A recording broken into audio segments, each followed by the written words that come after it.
Today is Friday, May 14th, 2021. Coming up on Roland Martin Unfiltered, broadcasting live from the Turkey Leg Hut here in Houston, Texas.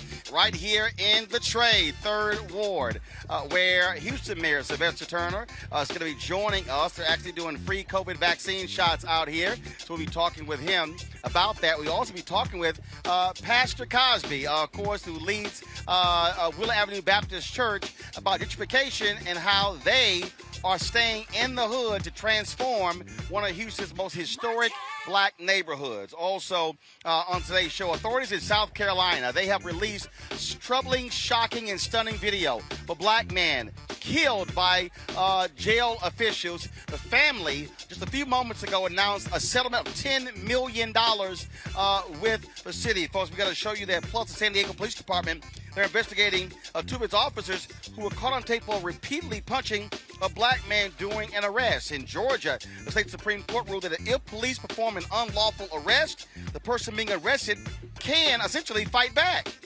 Oh, yeah, we got to tell you about that. And in Mississippi, a court of appeals ruled that a 38-year-old black man must remain in prison to serve his life sentence for marijuana possession. That's the Jim Crow stuff happening in Mississippi. Also, we'll talk with Art Chang, who's running for mayor of New York City. Plus, a black Republican lieutenant governor candidate in Virginia says critical race theory is nonsense. So is she. And in our Education Matters segment, the state of Tennessee has said that Tennessee State University has been grossly underfunded by nearly $500 million. We'll give you those details. Folks, it is time to bring the funk. H-Town style on Roland Martin Unfiltered. Let's go. He's got it. Whatever the biz, he's on it. Whatever it is, he's got the scoop, the fact, the find. And when it breaks, he's right on time and it's rolling. Best believe he's knowing. Putting it down from sports to news to politics. With entertainment just for kicks, he's rolling. It's on go, y'all. It's Roland Martin, yeah. Rolling with Roland now. He's funk, he's fresh, he's real, the best, you know he's Roland Martin now.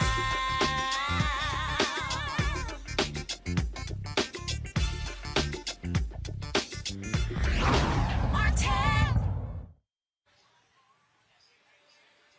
Folks, we are in Houston, Texas, of course, right here at the world-famous Turkey Leg Hut restaurant. Folks, it is one of the hottest restaurants in the city of Houston. As Corey goes on down the sidewalk here, we are on Alameda Road here in Houston, Texas, the 3rd Ward, known as the Trade. You'll see how packed this restaurant is. It is always packed 7 days a week.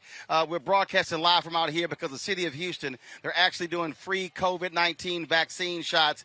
We're going to be joined by the mayor of Houston, my alpha brother, Sylvester Turner, in today's show, and so we're looking forward to that. We'll also be joined by Pastor Marcus Cosby, who leads the historic Wheeler Avenue Baptist Church here in 3rd Ward, talking about the transformation they are undergoing with their new facility and how they're doing things differently here in 3rd Ward as well. And so we've been here since Wednesday, and so certainly glad to see all of you here on Roland Martin Unfiltered. Yes, I'm wearing my Jack Yates High School hat.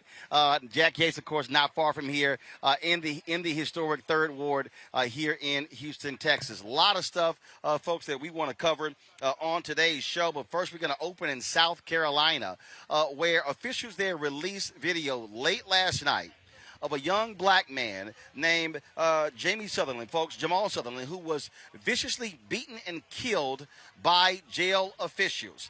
This took place January 5th, 2021. He experienced a mental crisis in the sheriff's department. He died in the Al Cannon Detention Center a few hours after being arrested for what? A misdemeanor assault charge.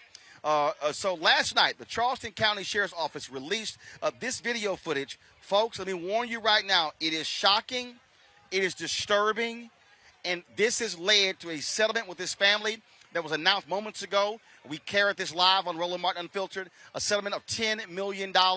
And so I'm going to hold 5 more seconds. If you want to turn away, please do so. But this is absolutely, folks, disturbing video. Control room, play it. Hey, go on the ground. Get down, Sutherland! Get down! Control 37E, SMU, 37E, Turn on your stomach! Turn on your stomach! Turn on your stomach! Hold up. Hey, you're gonna get another one. Come to the door. Slide to the door! Slide to the door. Get on your stomach, slide to the door! Stay on your stomach! Stay on your stomach! Slide. Come to the door. I got it. Slide. Keep sliding. Keep sliding. Keep sliding. I got it. Keep sliding. Come on, Sutherland. Keep going. Keep coming. Sutherland. Keep moving. Keep sliding. No, stay down. And slide. Stay down and slide. What's the meaning of this? What is Come on. Good. Keep coming. Keep coming. Hey, turn over on your stomach. Turn on your stomach. Turn on your stomach. Turn on your stomach. Turn on your stomach. For what? Turn on your stomach. As far as I'm turning. Keep going. Oh, undo it, get everything, because we still got clothes. As far as I'm turning.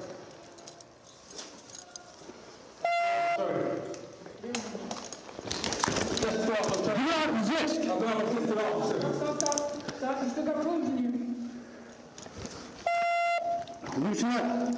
Loosen up. Officer. Hey,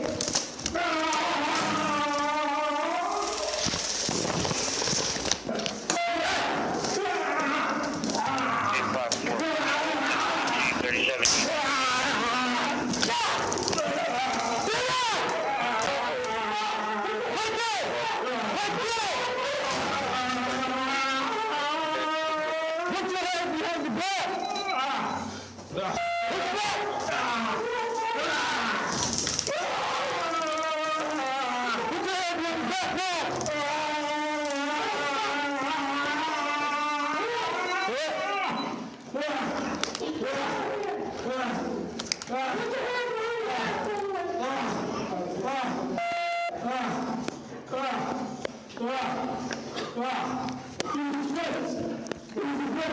get out of here.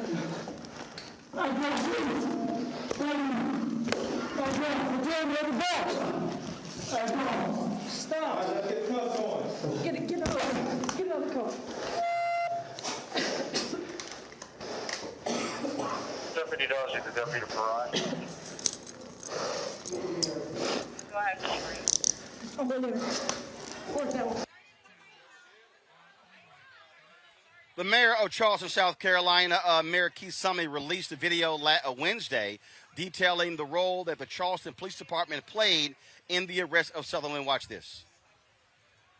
It is with great sadness that I speak to you about the death of Jamal Sutherland.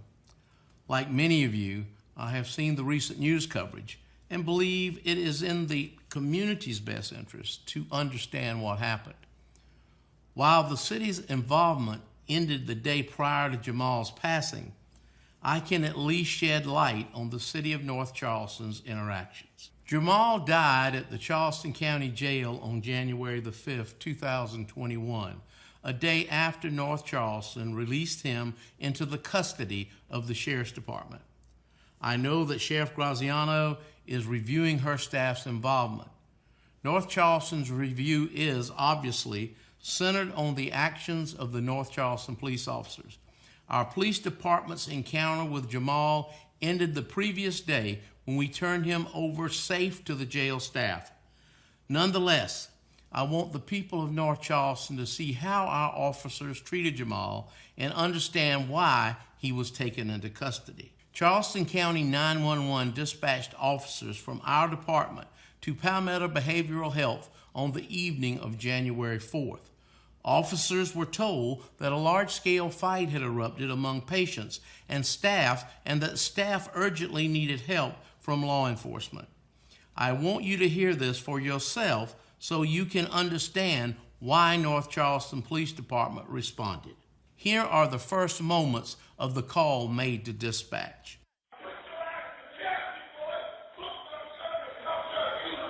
911. Hi. There you are. Hi. It's 2777 Bicyger Drive. North Charleston, 29405. Tell me exactly what happened.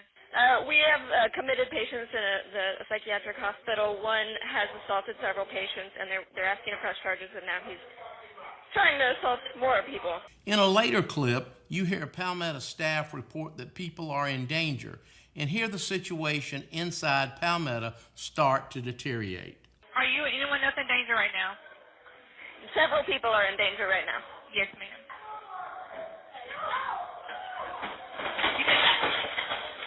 What's going on now, Alyssa? Another patient has come to this unit and is trying to fight other patients. We need stat. We need help. Yes, ma'am. So it's 2 patients that's fighting right now? Several patients are fighting right now. Yes, ma'am. We do have a responder en route, okay? Shortly thereafter, the scene becomes even more chaotic. Yes, ma'am. Okay, so we've separated the 2 primary patients, but I don't know how long it will last. He's very big. Okay. We have about 8 staff trying to hold him back. Whoa! Okay, so he's assaulted a staff member now. He needs to go. Oh, he's assaulting another staff member. Get in! Help Philip! Help Philip! Please help Philip! We need, oh my God, please, we need help. He just beat the out of Philip. Hey, we need help over here if anybody can spare it. Anna, don't worry about it. Stay back. Philip, come back. Philip just got the kicked out of him. That's one of the staff members? Yeah, go outside and sit down right there. Philip, if you see the police, just wave them. They're taking 2 patients. They're taking at least both of these patients to jail. Yes, ma'am. How many people have been injured? Do you need 5 or EMS? 6, 7, 8, probably 10. We probably need EMS.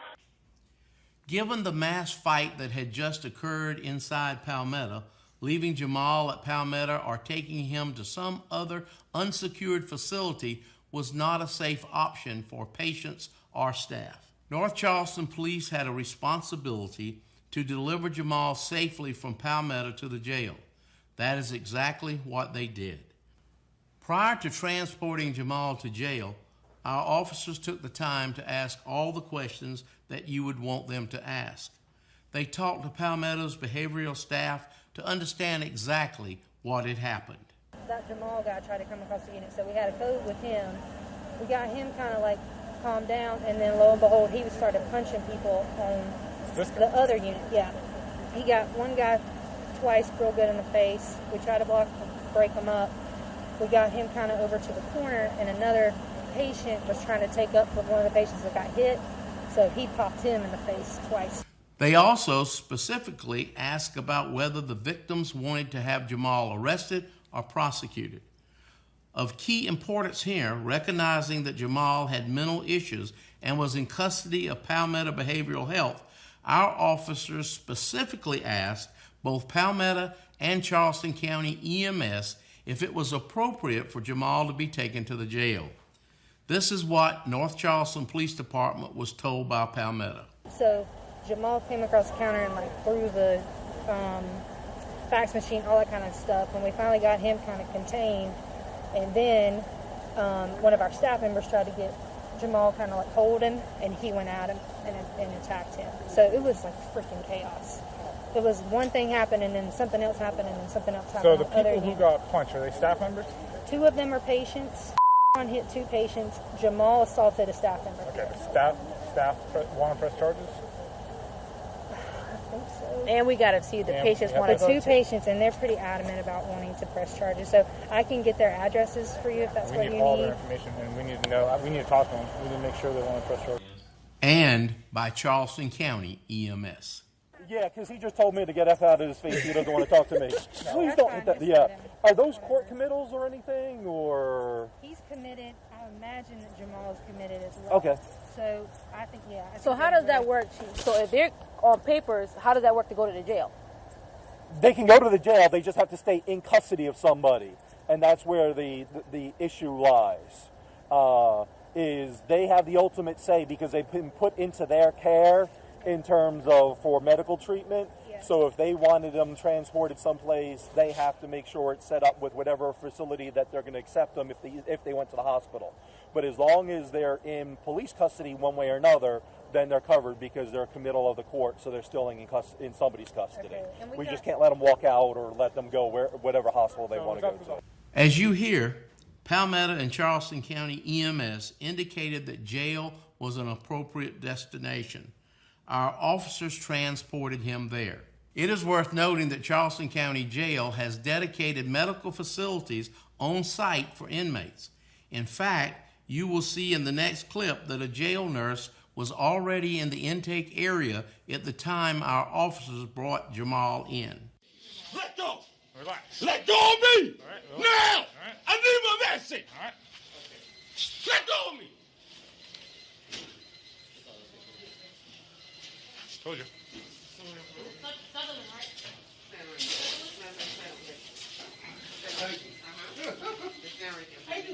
I'm nobody's token but God, but the Illuminati is after me because I'm talented, something you not.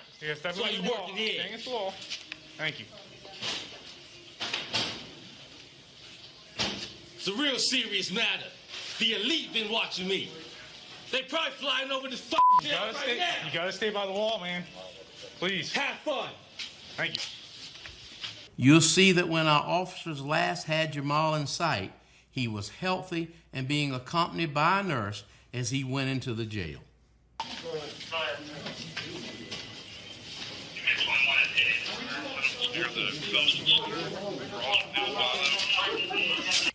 It brings me sorrow to know that Jamal passed away the following day on January the 5th. But I am relieved that video and audio exist to let us see the respect and patience that North Charleston police officers displayed that night. While Jamal's family continues to grieve his passing, I hope our recordings of the interaction gives the family and the community confidence in the way we conducted ourselves.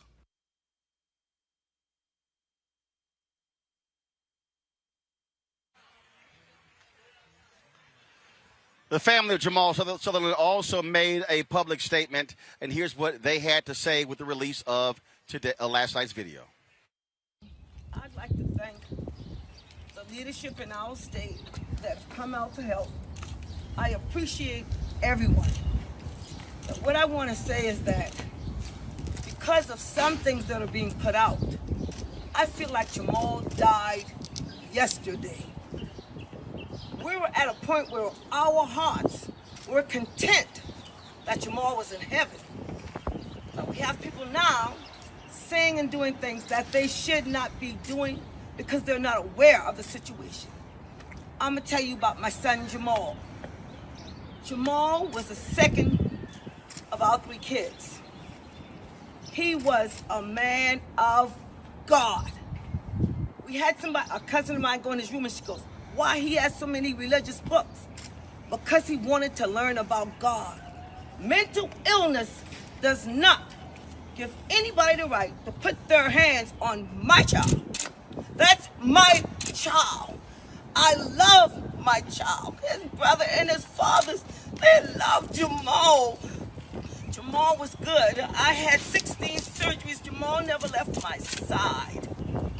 Even when he was going to the mental hospital, he wanted to make sure that his mom was all right. And I asked God to please have mercy on some of these people that are doing things that aren't right for a family that's grieving. Jamal's body is not an invitation for a circus. When you view these tapes, remember, he is a human being. He's not an animal. He was treated like one, but that's not who Jamal was. Jamal gave away everything he had. He would do anything for people. Jamal was a great, great, great son. He loved his father, and he told his father how much he loved him. He has 2 brothers. He loved his brothers. Jamal would give you the clothes off of his back because that's how I trained all of my children. Jamal was an example of what I wanted him to be. He died And when he was being tased, pepper sprayed, he's hollering, hallelujah. If you don't hear what the tape is saying, my son's saying, hallelujah. They're handcuffing my son. He's hollering, hallelujah. How many men you know hollering hallelujah when they're going to jail? Jamal had enough sense to say, you didn't read me my rights. He may have been mentally ill, but he was brilliant.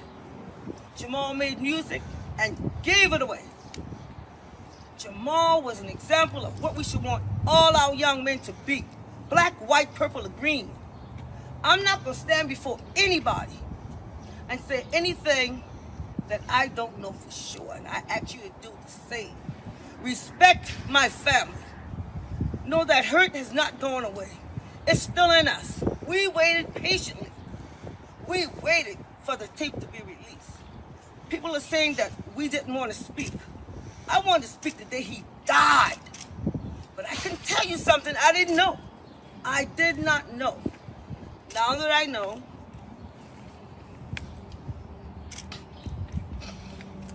now that I know how my baby died, I'm proud of him. Mentally ill, still able to say, thank you, Jesus, take care of me. I want y'all to know, Jamal was a great man. He had faults like everybody else, but he was a great man. And I just want you to know that. If I could bring him back, I'd leave. I would leave this earth for Jamal to come back to me. I cried so many days, come back. He's not coming back. And I'm content that God has Jamal in his arms. So please, don't make a circus of my baby's death. I don't need people out here reading lies. I don't need that.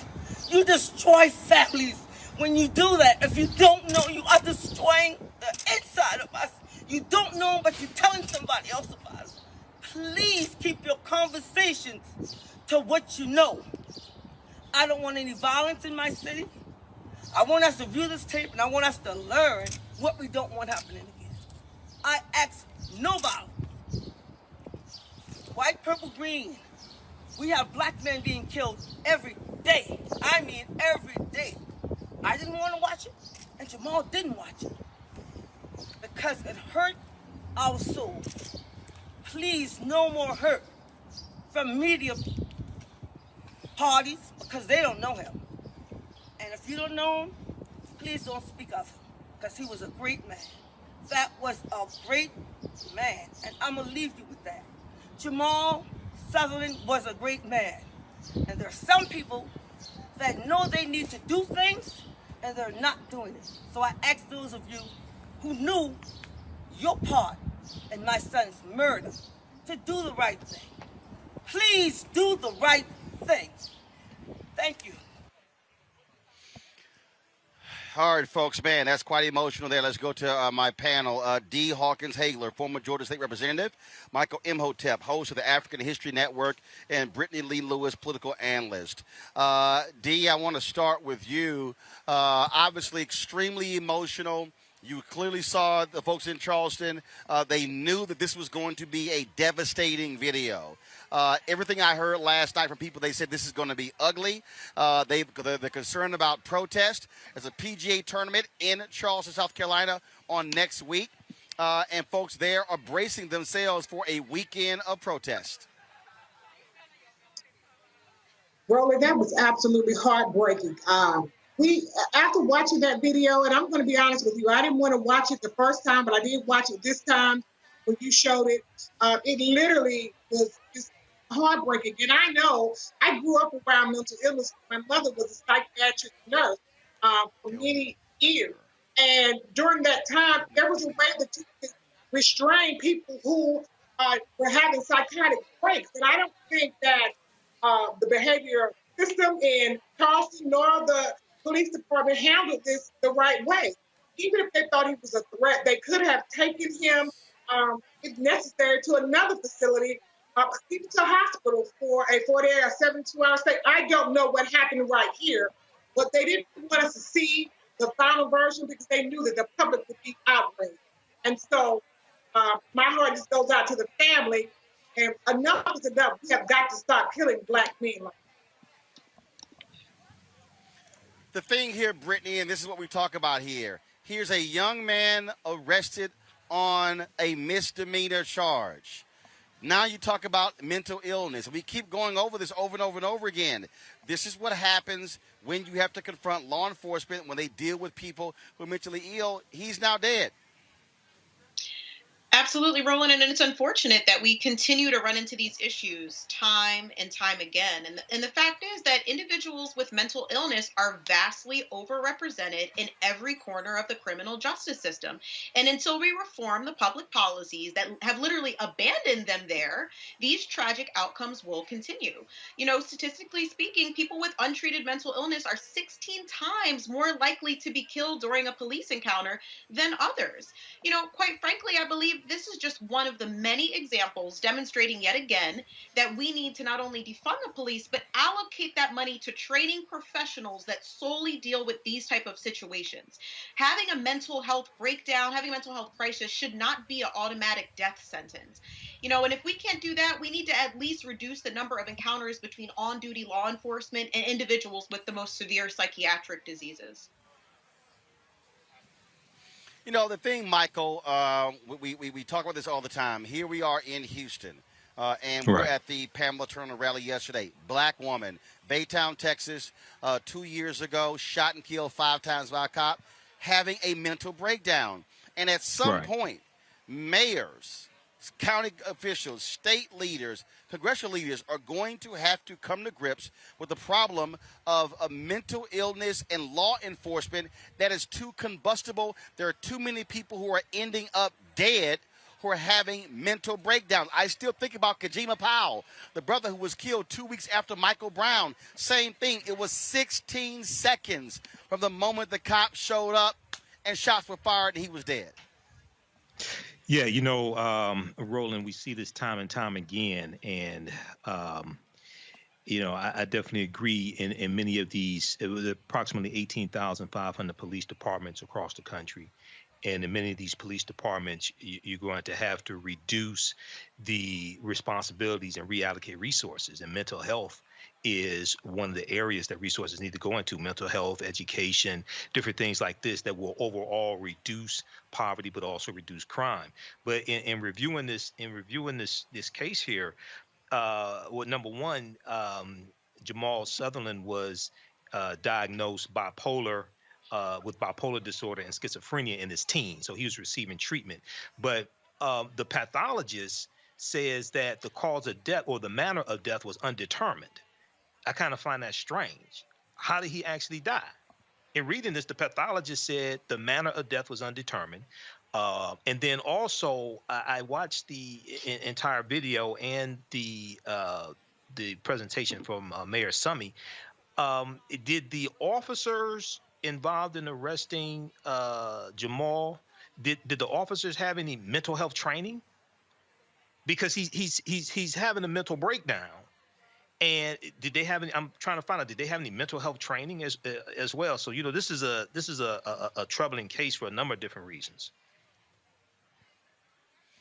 It certainly is, and it is beyond sad. We're going to be watching to see what happens this weekend, if you're going to see protests there. Again, folks in Charleston are concerned. Look, folks, they always want the positive attention of a PGA tournament next week, but the bottom line is this is a young man who's dead. They got to pay out $10 million. And, folks, let me remind you, remember, we're talking about North Charleston. This is the same place where Michael Slager shot and killed Walter Scott. Slager's now sitting in prison. And so another just shameful story that we have to cover. Let's go to San Diego, the San Diego Police Department, folks. They have launched an internal investigation after video was shown of 2 officers repeatedly punching a black man during an arrest this week.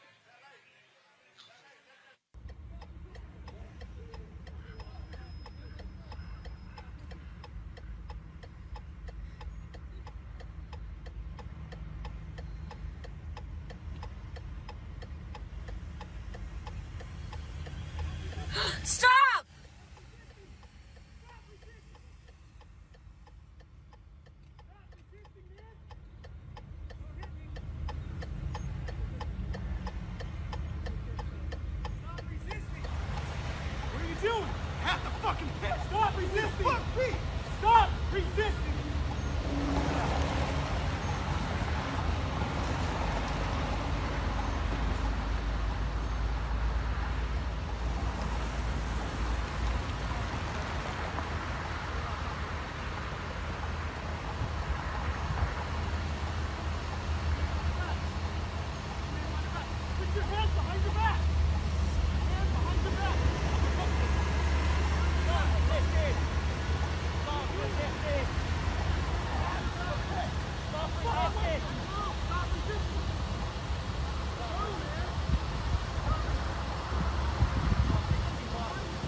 Now, according to the department, folks, this all began when the officers saw this man urinating in public. They detained him when he did not respond to them and booked him on jail on charges of resisting arrest and battery of a police officer.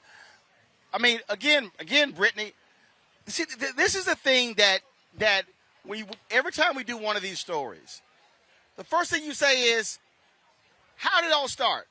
Yeah. Okay, so you saw a guy urinating in public.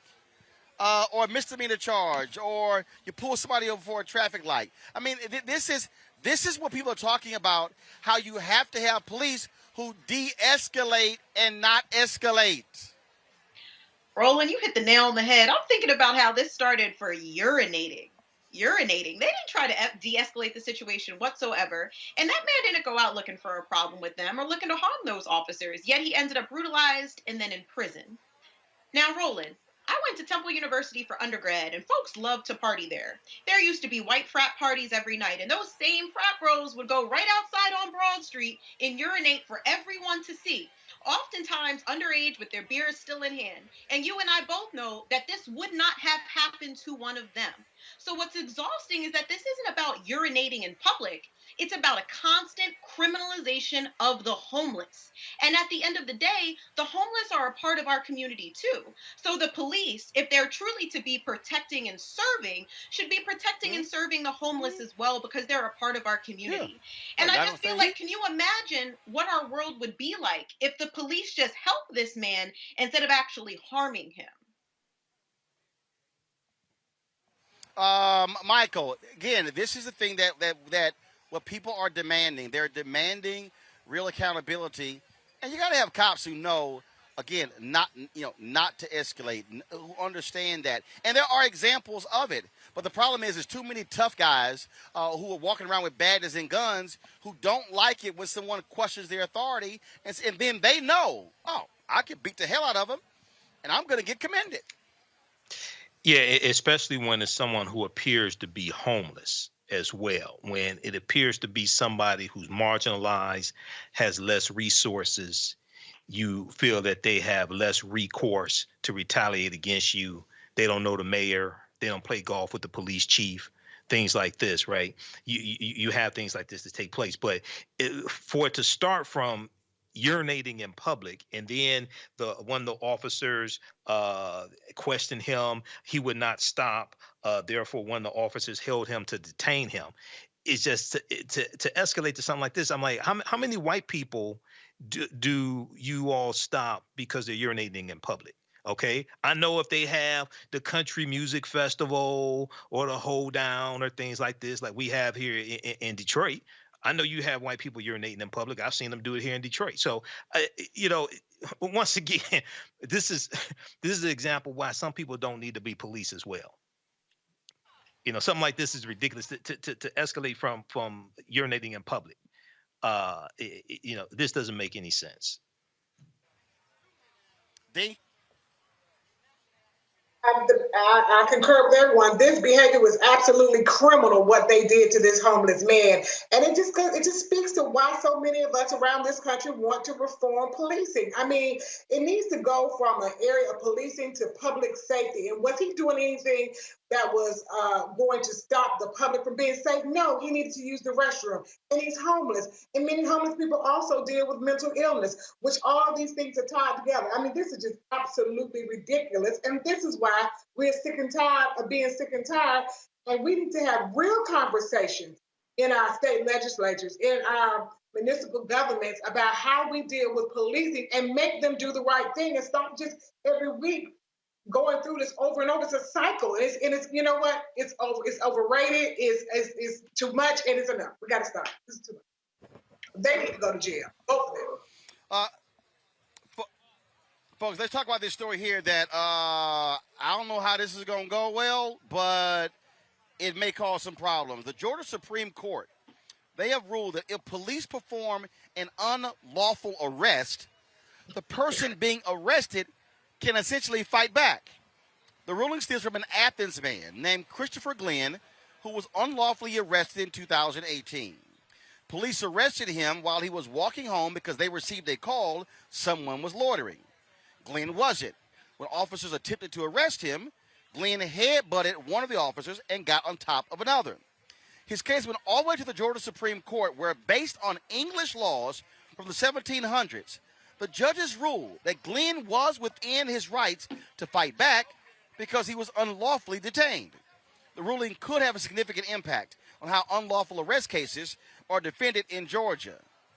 I'm not necessarily, Brittany, going to recommend black folks try this one. I don't know if Christopher's white or black, but I'm just saying, first of all, determining what's unlawful, what isn't. I'm just saying I'm going to be a little careful with this one if I'm black in Georgia. Exactly. Roland, that was my first thought. I'm like, who's Glenn? Is Glenn white or black? Because, the situation just wouldn't go down like that with us. I love the idea of us being able to exercise our constitutional rights and legally resist if we're allowed to. However, Lord knows we watch white folks resist every day, whether it's law or not. But we know with us, black folks, unfortunately, we lose our lives on a regular basis when we're complying. So I'm certainly not going to tell us to go out here and start resisting arrest because we know we're being illegally detained. I wish we could do what the law said we should be able to do, but we know that's not how it works with us. Well, and I want to say this here, D. Look, I know Georgia Supreme Court made this ruling, but you got to start first with who the hell decides what's unlawful or not.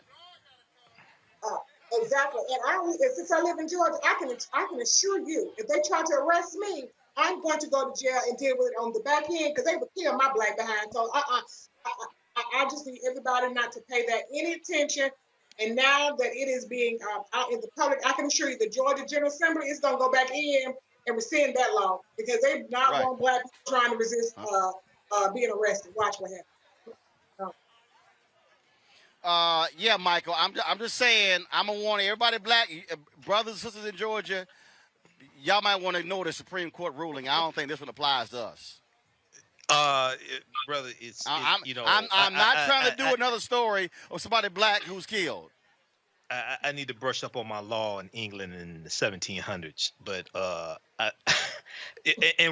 reading this, Roland, not only does it say that in this case here, that not only did the Georgia Supreme Court rule that Glenn was within his rights to resist the unlawful arrest, but they also ruled that he could also damage government property while doing so.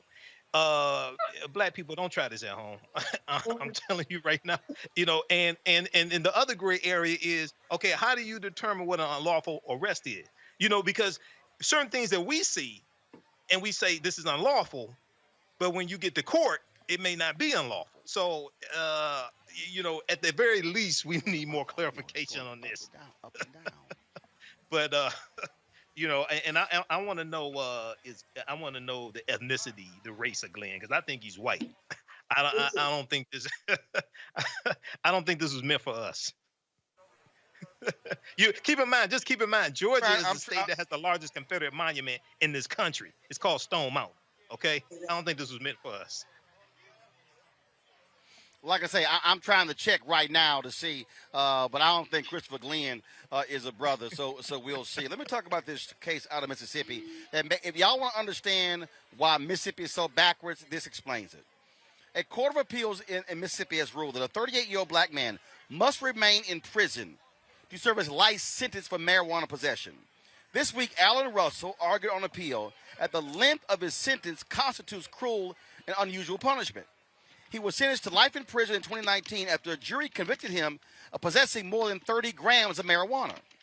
Since Russell pleaded guilty to burglary in 2004 and has a possession of a firearm charge, he's considered a violent habitual offender in Mississippi. And under Mississippi law, a person convicted of 2 separate felonies, at least one of which is violent, and who serves at least 1 year in prison for each of those felony convictions shall be sentenced to life imprisonment without the possibility for probation or parole. This was a similar thing that happened in Louisiana where they had that same law, and the ruling was made there as well. And this is one of those things. This goes back to Jim Crow days. Mississippi and Louisiana having these type of laws that were specifically targeting black people. And if Mississippi wants to understand why they broke as hell and why businesses don't want to move there, It's silly laws like this here that you will spend that much money to imprison a 38-year-old man for life for marijuana possession. I mean, it's absolutely ridiculous. I mean, especially let's just look at the whole totality of everything. Marijuana is going to be legalized in this country. So you already have this man serving time for, robbery, which was not a deadly violent law, correct? Because I'm reading right. And then now, because he had marijuana, I mean, really, I'm telling you, this whole system in this country needs to be reformed, because many people, if you go to their house, they might be having about 30 grams of marijuana, depending on where you are, growing in the backyard right now, because once hemp became legal, now people are doing THC. And I think this is crazy, and it's targeted towards Black people, because we all know that cocaine never had this type of potential. And had he used any other type of drugs, he probably wouldn't even be in jail, because any drug that white people typically use have not been criminalized to that extent, only Black people. Well, and the thing here, Brittany, if you are Mississippi, what y'all should be doing, y'all should be trying to sit here and get in the marijuana business, because the state's broke. They get more federal money than any other state in the country. They need to be trying to get in on the billions in the marijuana business. Absolutely, Roland. The Mississippi is ass backwards. I mean, when we think about this, I feel awful for this gentleman, because quite frankly, it is cruel and unusual punishment. And we know this law isn't about fairness. It's about power. And, marijuana is going to be made legal for everyone nationally. We have 16 states that have legalized recreational marijuana, and we have 36 states that have legalized it for medical use. We have dispensaries that are running like Apple stores, and we have white women on a daily basis talking about how they smoke their weed in order to help with their parenting duties at home regularly. So the simple fact that this man is looking at a life sentence over some marijuana charge and a burglary charge that he's already done time for is absolutely ridiculous and unfair. And I hope Mississippi gets its act together. Well, Michael, bottom line is here. Mississippi is a Jim Crow state. They just took the Confederate flag off of their state flag. Look, there are a lot of folks I love in Mississippi. I got lots of fans there, but it's a damn shame what continues to happen in that state. Well, Roland, this also deals with the importance of state legislatures, because it was the state legislature in 2014 that changed the law in the state that allowed this to happen. See, we're being attacked by the state legislatures. We see this with voting rights and 361 voter restriction bills in 47 state legislatures. But all different types of bills like this. We see what's going on with critical race theory, which I know we're going to talk about, and different states banning that, even though there's no widespread effort to institute critical race theory teaching in schools and et cetera.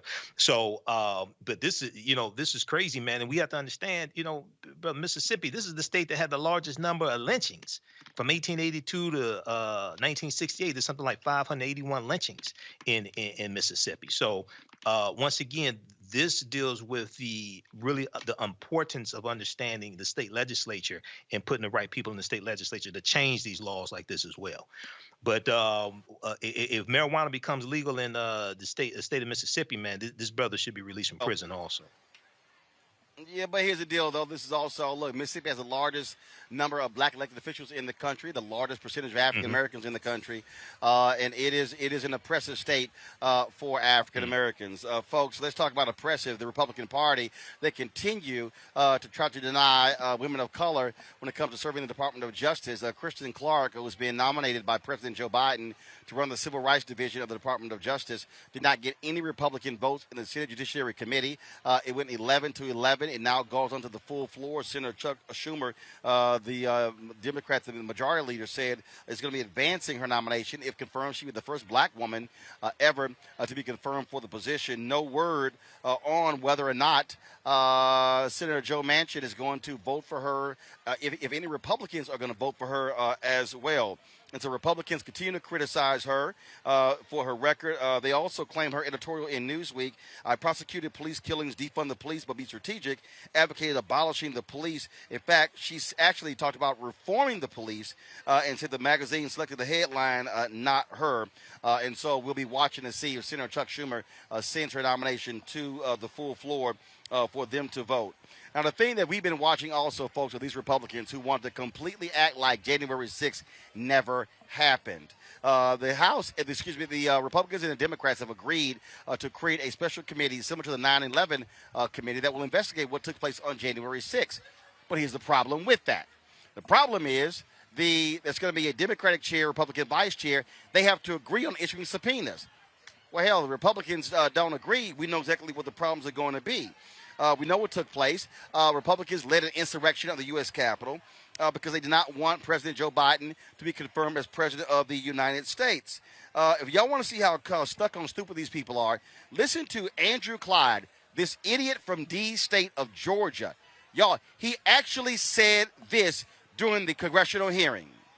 So we're going to play this for you, folks. So we're going to play it for you of what he had to say, where he acted as if the insurrection was a walk in the park and folks were just chilling and relaxing and everything was wonderful. And so let me know when y'all have the video. D, I'll go to you before we play the clip from Andrew Clyde.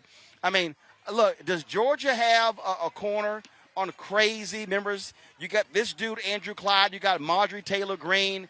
I mean, it has to be a consistent embarrassment for folks in Georgia to have these idiots in Congress.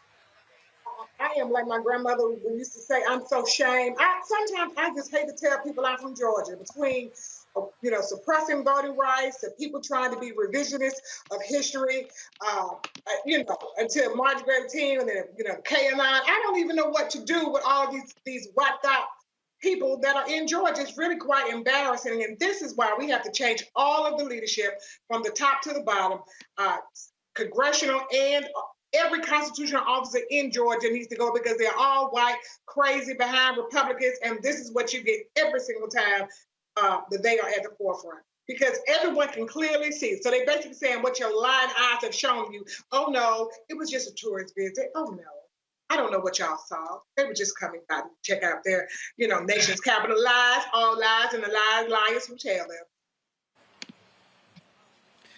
Again, I mean, look, we've been sitting here listening to these crazies, and they are indeed crazy. It makes no sense to me whatsoever to listen to how fanatical and silly these folks are. And like I say, this guy, Andrew Clyde, I mean, you talking about just shaking the head. And so we got the clip. Let's play it. It's called the Capitol insurrection. Let's be honest with the American people. It was not an insurrection, and we cannot call it that and be truthful. The Cambridge English Dictionary defines an insurrection as, and I quote, an organized attempt by a group of people to defeat their government and take control of their country, usually by violence. And then from the Century Dictionary, the act of rising against civil authority or governmental restraint, specifically the armed resistance of a number of persons to the power of the state. As one of the members who stayed in the Capitol and on the House floor, who, with other Republican colleagues, helped barricade the door until almost 3 p.m. that day from the mob who tried to enter, I can tell you the House floor was never breached, and it was not an insurrection. This is the truth. There was an undisciplined mob.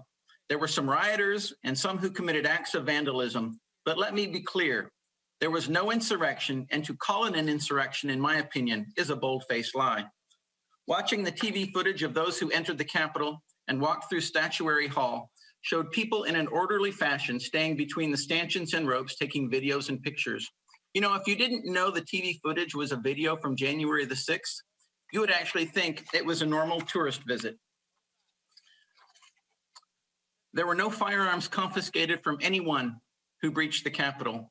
Also, the only shot fired on January the 6th was from a Capitol police officer who killed an unarmed protester, Ashley Babbitt, in what will probably eventually be determined to be a needless display of lethal force.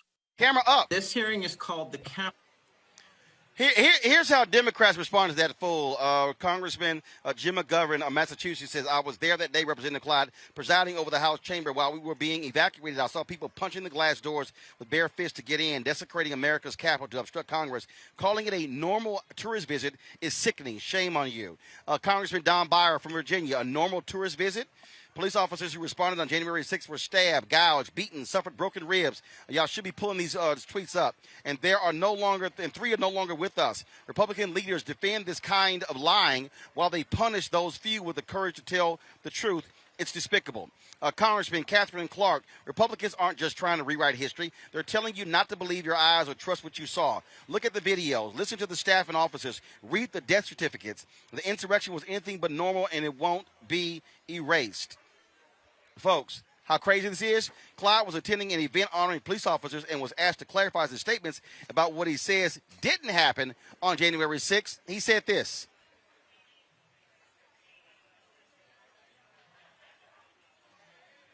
Okay, I don't know. We should have the soundbite there. Brittany, these folks are liars. I keep saying that if they're going to lie about this here, any Republican who lies about January 6th should be defeated in next year, 2022. You cannot trust any of these people in leadership. They need to be defeated. On a state level, federal level, they all should be voted out of office. Roland, we have to get them out because I don't know what in the cognitive dissonance is going on, but we all know what we saw. The insurrection on January 6th was on the front page of every newspaper worldwide because it was not just some normal tourist visit. That's not what makes international headlines. This was crazy. There was nooses. People were injured. Someone did die. Several folks have been indicted on serious federal charges. I mean, but you know what? I'm actually not surprised by Representative Clyburn's remarks, knowing that he was one of the 126 Republican members to contest the election results. That's his game. He also was one of the 12 Republicans in the House who voted against H.R. 1085 to award those congressional gold medals to the United States Capitol Police who protected the U.S. Capitol when it happened. So, I mean, he's got to stick to what he knows. Or what he's pretending to know anyway. Look, it makes no sense to me, Michael. But again, these people, you cannot trust any of them in leadership. And for the folks who say voting doesn't matter, we got to vote every single one of these idiots out because they are acting as if what happened on January 6th was no big deal. And if that's the case, they absolutely, if they take control of the House by 2024, they will try to steal the election. That will happen. Absolutely. Absolutely, brother. You know, white supremacy is a powerful drug, Roland. You're dealing with the white nationalist party. This is exactly who they are. The hoods have come. All the hoods have come off. This is the white nationalist party, and there were approximately 140 police officers that were injured that day, January 6th, the day of the insurrection. So for Representative Andrew Clyde of Georgia, once again, Georgia has the largest Confederate monument in this country. Okay, for him to say that if you didn't know it was from January 6th, you think it was a normal tourist video. I would call it a terrorist video. You're close. It's not a tourist video. It looked like a terrorist video. Okay, and so this is another example why elections have consequences, and all these traitors have to be voted out of office because if you look at the policies that they're advocating for, they're detrimental to African Americans and many non-white people. Okay, they're detrimental to us. You just look at about 30 of them they're trying to get 2 bills passed in the House of Representatives to target critical race theory and things like the 1619 Project. They unveiled that on Wednesday. Now they're going to be defeated in the House, luckily because Democrats are in control. But what happens if Republicans win in the House in the 2022 midterm election?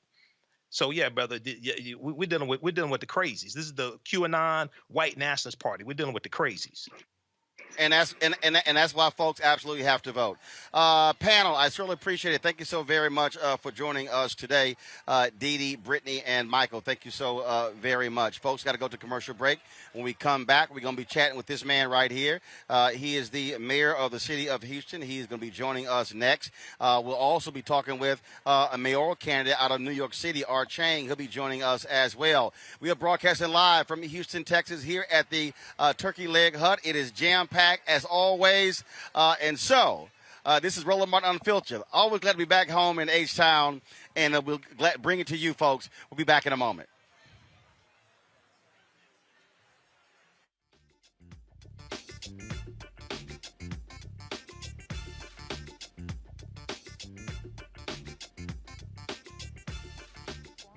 say that as of January 20th, that President Trump will be president. That depends on what happens on Wednesday. President Trump won this election. You think the election was stolen? Absolutely. At this point, we do not know who has prevailed in the election. This fraud was systemic, and I dare say it was effective. This is a contested election. President Trump won by a landslide. Hold them this way! The outcome of our presidential election was seized from the hands of voters. We have to make sure that they look into what has been the theft of this presidential election. Joe Biden lost and President Trump won. Whatever happens to President Trump, he is still the elected president. I would love to see this election overturned. No one believes that this guy got 80 million votes. It doesn't feel right. It doesn't look right. No ragtag group of liberal activists will be allowed to steal this election. The president wasn't defeated by huge numbers. In fact, he may not have been defeated at all. Over the next 10 days, we get to see the ballots that are fraudulent, and if we're wrong, we will be made fools of. Black women are fierce, brilliant, courageous, dope. Black women are making a difference, making history, and changing the world. I think about all of the Black women who have showed up to fight for justice. We are starting to finally accept all the skills and talents a woman can bring to the table. Urban One, thank you. This one is so special. Riddle. What's up, y'all? I'm Will Packer. I'm Chrisette Michelle. Hi, I'm Chaley Rose, and you're watching Roland Martin Unfiltered.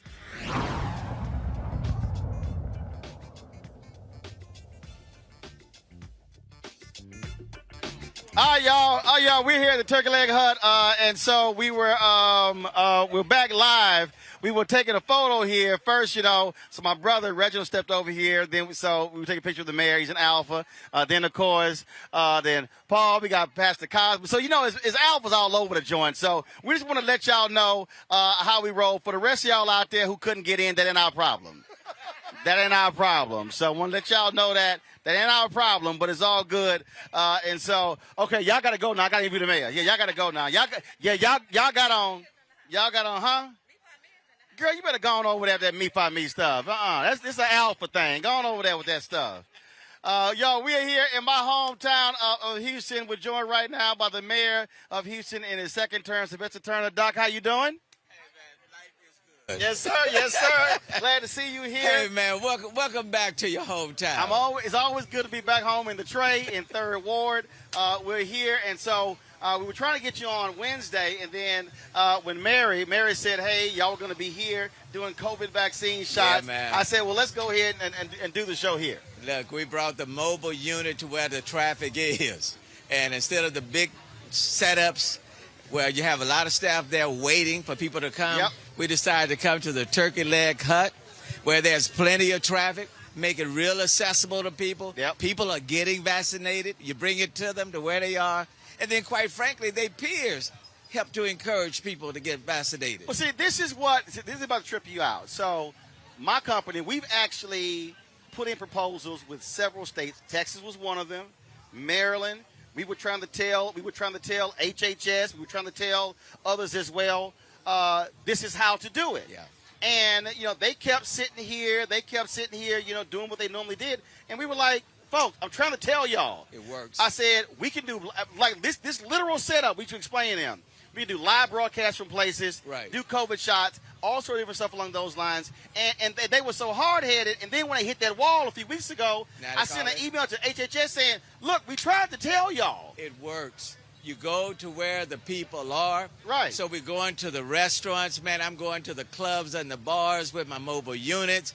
You go to where the people are, and people are getting vaccinated. Right. And then the owner is graciously giving a discount on their meals and stuff. So and we're talking about young folk, brothers and sisters who are saying, okay, you're here. We're going to get vaccinated. We'll wait the 15 minutes, and then we'll get right back into the line and get our food. And the thing is, look, there are a lot of people, and the point that I've been saying to folks is that early on it was like, oh, black people don't want to take it. No, it's the white Republicans don't want to take it. Right. Black folks, the problem was they didn't know how to access it. Absolutely. My CFO is Chicago. She said she went to a Walmart on a deep south side of Chicago. She said it was 200 folks in line, 10 black people. She said, now these white folks ain't never at this Walmart. She was like, so, but again, how the system was set up, and this is where, again, for the folks who are in power, listen to people who know how to reach people. Who've been out on the streets, on the grounds, on the front lines. Look, you're being here, you're attracting folk already here. And people say, hey, this is cool. Y'all coming out, y'all coming to where we are. We like that. We like that. And then people, they will stop, be vaccinated. That's right. And go on right about their business. That's right. They're safer, we're safer. And then they're going spreading the word. Hey, they at the turkey leg hut. Go on down and get a turkey leg and get the shot at the same time. And they putting a discount on the meal. You can't beat that. You can't beat it, Can't man. beat that. Let's talk about you're in your second term, and this restaurant is a perfect example. First of all, this entire corridor here. Yeah. I'm born and raised here, and I remember where that was nothing, down here on Alameda. But before I was born, Alameda was the drag strip for African Americans. And so now all of a sudden you see this resurgence, but this is a black-owned establishment. Yes. And you're seeing other black-owned places as well. And that's important because this was land that, frankly, white folks did not want to come near, didn't want to live anywhere. And so it's important that we stay where we are, but also become business owners and investing in the area. And cities partner to keep these black entrepreneurs to build the capacity. And you see what's happening. This restaurant has attracted a lot of activity. The overflow is benefiting other businesses. And now other black-owned businesses that were here, they are starting to thrive even more. And then other entrepreneurs are coming into the area. And now the Alameda corridor is now dynamic, it's alive and well. And basically what we're trying to do now is provide more parking, okay, or encouraging people to take advantage of the Ubers and the Lyfts and all of that. But this is a dynamic corridor. 6 years ago, Roland, as you know, right, you come down Alameda. Yeah, actually, about 5 or 6 years ago, there's a sports bar that's a little bit further down here. Right. And it was one of the few places. I came back from my high school. We came back, and I came down, and it was one of the few places that was open. It was pretty much by itself. And so then coming back home each time, it's kind of like, wow, this spot. And now when I come home and back, Anthony and I, we were driving around last night, I was like, where'd that come from? Where'd that come from? And again, it's about creating opportunities, because the thing is here, and Houston is a city that a lot of people stepped up. Everybody talks about Atlanta. Right. And I remember years ago, Black Enterprise did a cover story on Houston. Right. And there were like 700,000 plus African Americans, TSU, Prairie View, right, 50 miles down the road. And so black folks grow up here, go to college here, stay home here. Now you have multi-generations building the city. And I'm glad you brought that up because, I just want the rest of the world to know and the business community to know there are more black folk right here in the city of Houston than in Atlanta. Okay? And in many, many ways, as one person told me, Houston is the new Atlanta, especially in the Southwest. I love Atlanta, beautiful place. Mayor Keisha Bottoms has done a wonderful job there, and I love her, respect her dearly. But I also want people to know that when it comes to investing, you need to come and take a look at the city of Houston. This is the most diverse city in the United States, and things are happening, positive things are happening in this city. And not just on Alameda, but we are trying to replicate this model in other parts of the city as well. On the north side, on the northeast area, there used to be on Jensen. Jensen, one point in time in northeast, was thriving. Yep. We're working to bring that back. The same thing with West Montgomery and Little York on the northwest side in Acres Home, my part of town, so to speak. We're working to bring it back.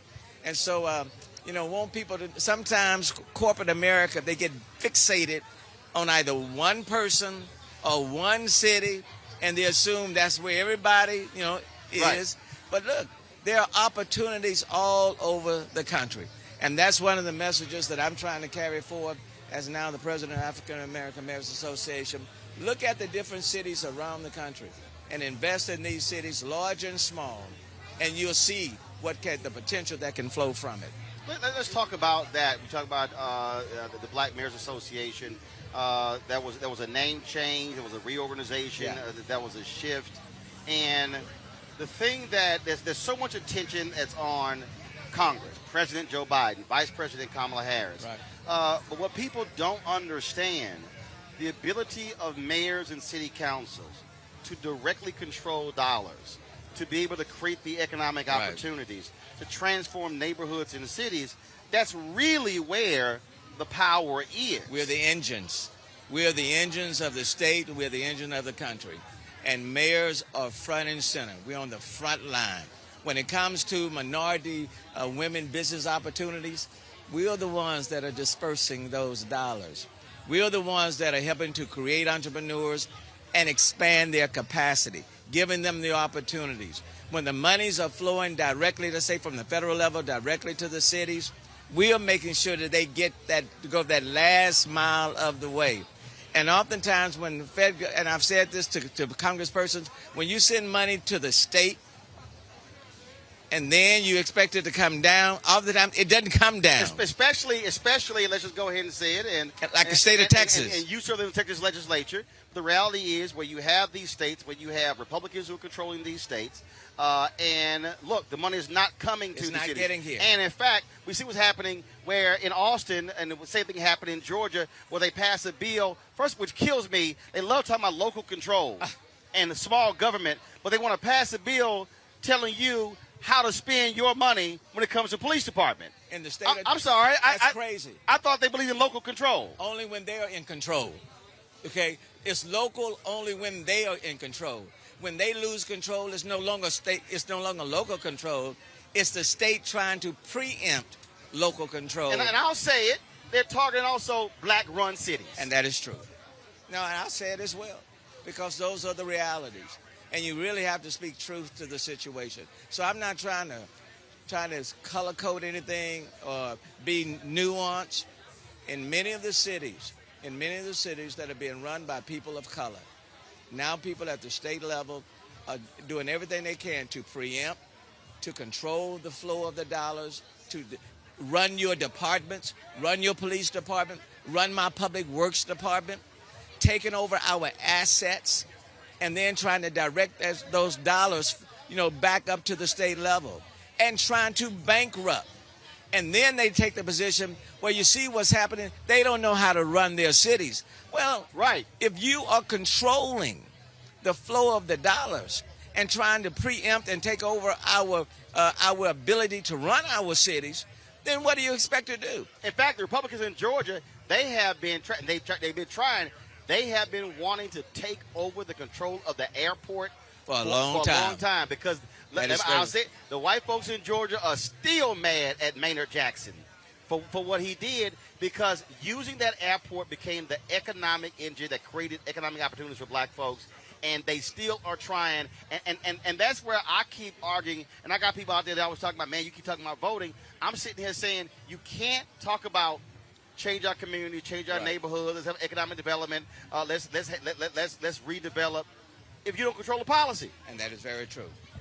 It ain't gonna happen. It's a non secular. And Maynard Jackson is one of my role models, somebody who said, look, until you integrate the dollars, these planes are not moving off this. It's not going to happen. He said tumbleweed will be rolling down the runways. And then the change came about.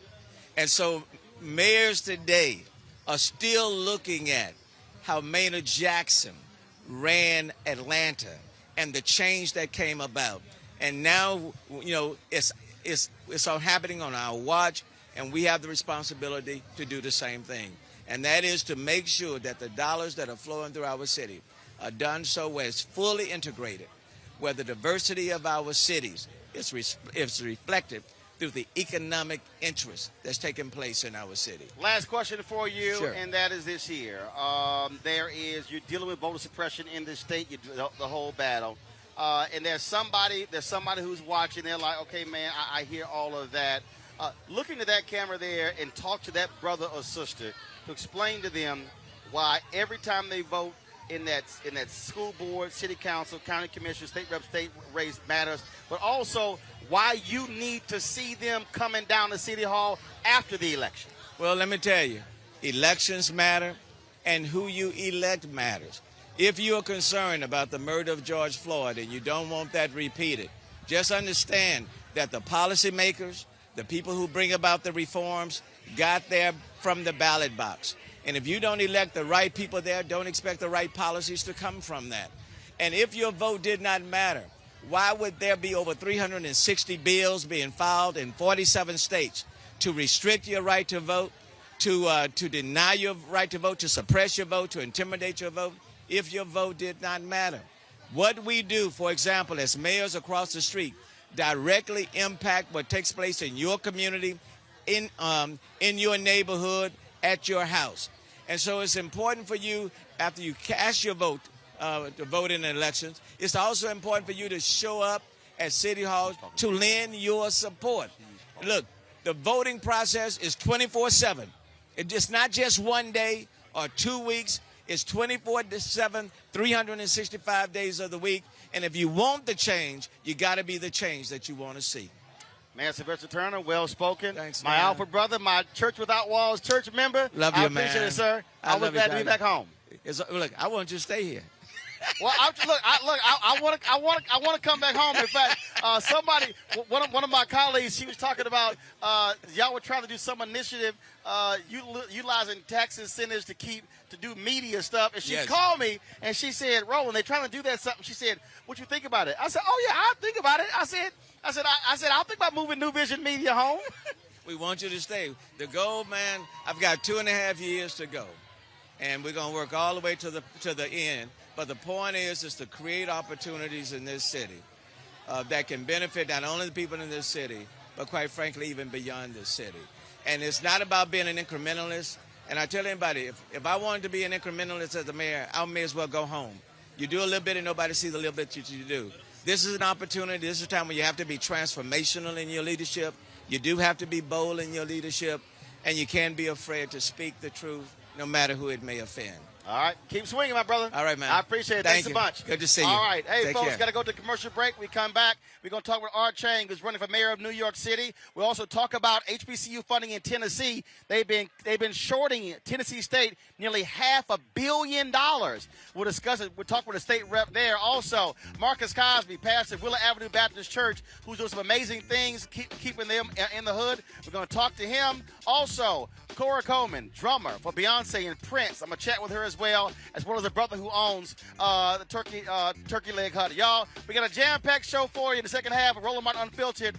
I'm here in my hometown. I'll be back in a moment.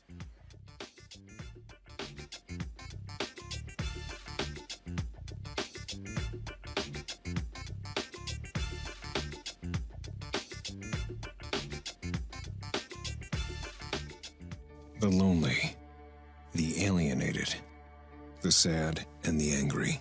In every country torn by strife, violence, and hardship, men and women are drawn to extremist leaders, promising to take on the enemies of their people. In America, some of our lost souls respond in a similar way to the call of influential voices, but instead of militant preachers or radical clerics, every single night in America, they can listen to our own angry advocates of division and conspiracy. Confused, angry people hear the call of these voices and take on the camouflage of warriors to threaten and even kill civilians. The radicalized Republican Party and the twisted people on TV who speak for them use the very same language of intolerance and rage to provoke those alienated people, actively pouring kerosene on the fire of social unrest. And until we all reject these poisonous voices, the result will inevitably be escalating violence and tragedy.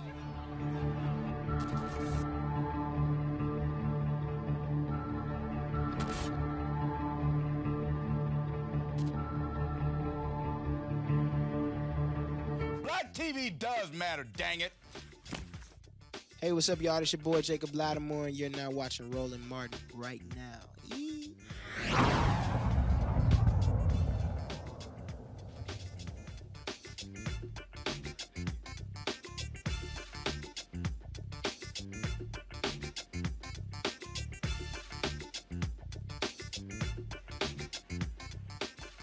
Y'all, that food looks absolutely fantastic. Trust me, they're gonna be bringing my my plate over in just a second here, and so I'm looking forward to having that smoked turkey.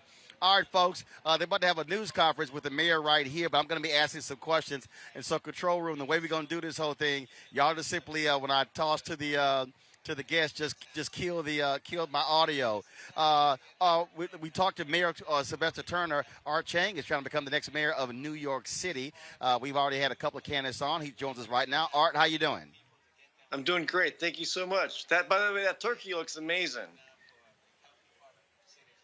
First of all, but I can only come here one time when I come home because it destroys any meal plan that you are on. And so glad to have you here. Art, first and foremost, it's a huge group of people who are running for mayor of New York City. How do you break through?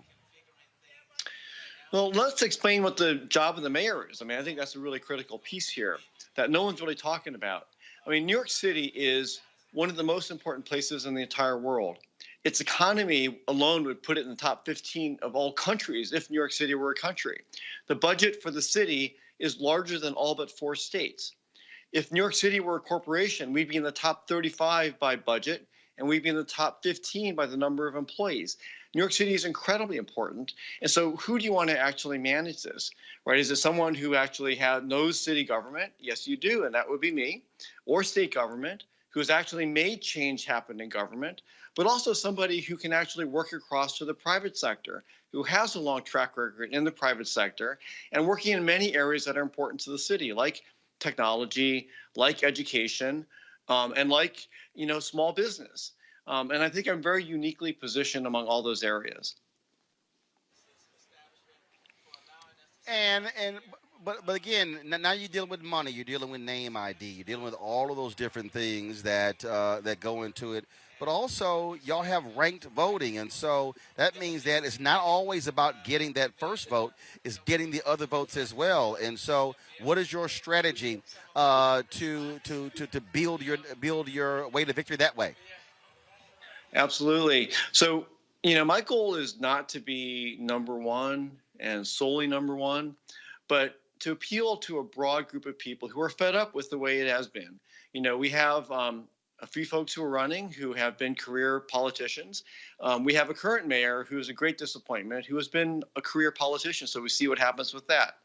We have a number of really fine people who have spent their entire careers in government, so we'll see if that works. And then we have a couple people who spent their careers only in the private sector. We'll see if that works. So there's a chance here not to be the number one person, to be the big man, but to actually be the person who is ranked number 2 or 3 across as many RCV ballots as possible. And that's really the path to victory. And I think there's a very clear lane for me. Undecided New York City voters, depending on the poll, are from 25 to 50% of all voters, which say to me that they are dissatisfied with the current choices. Last question for you, Art. Look, you got about 6 weeks. You got about 6 weeks. And so, how are you going to be pushing in these 6 weeks to get to as many sectors as possible? But specifically, what are you going to say to African American voters why you should be their pick? Well, I'm obviously not African American.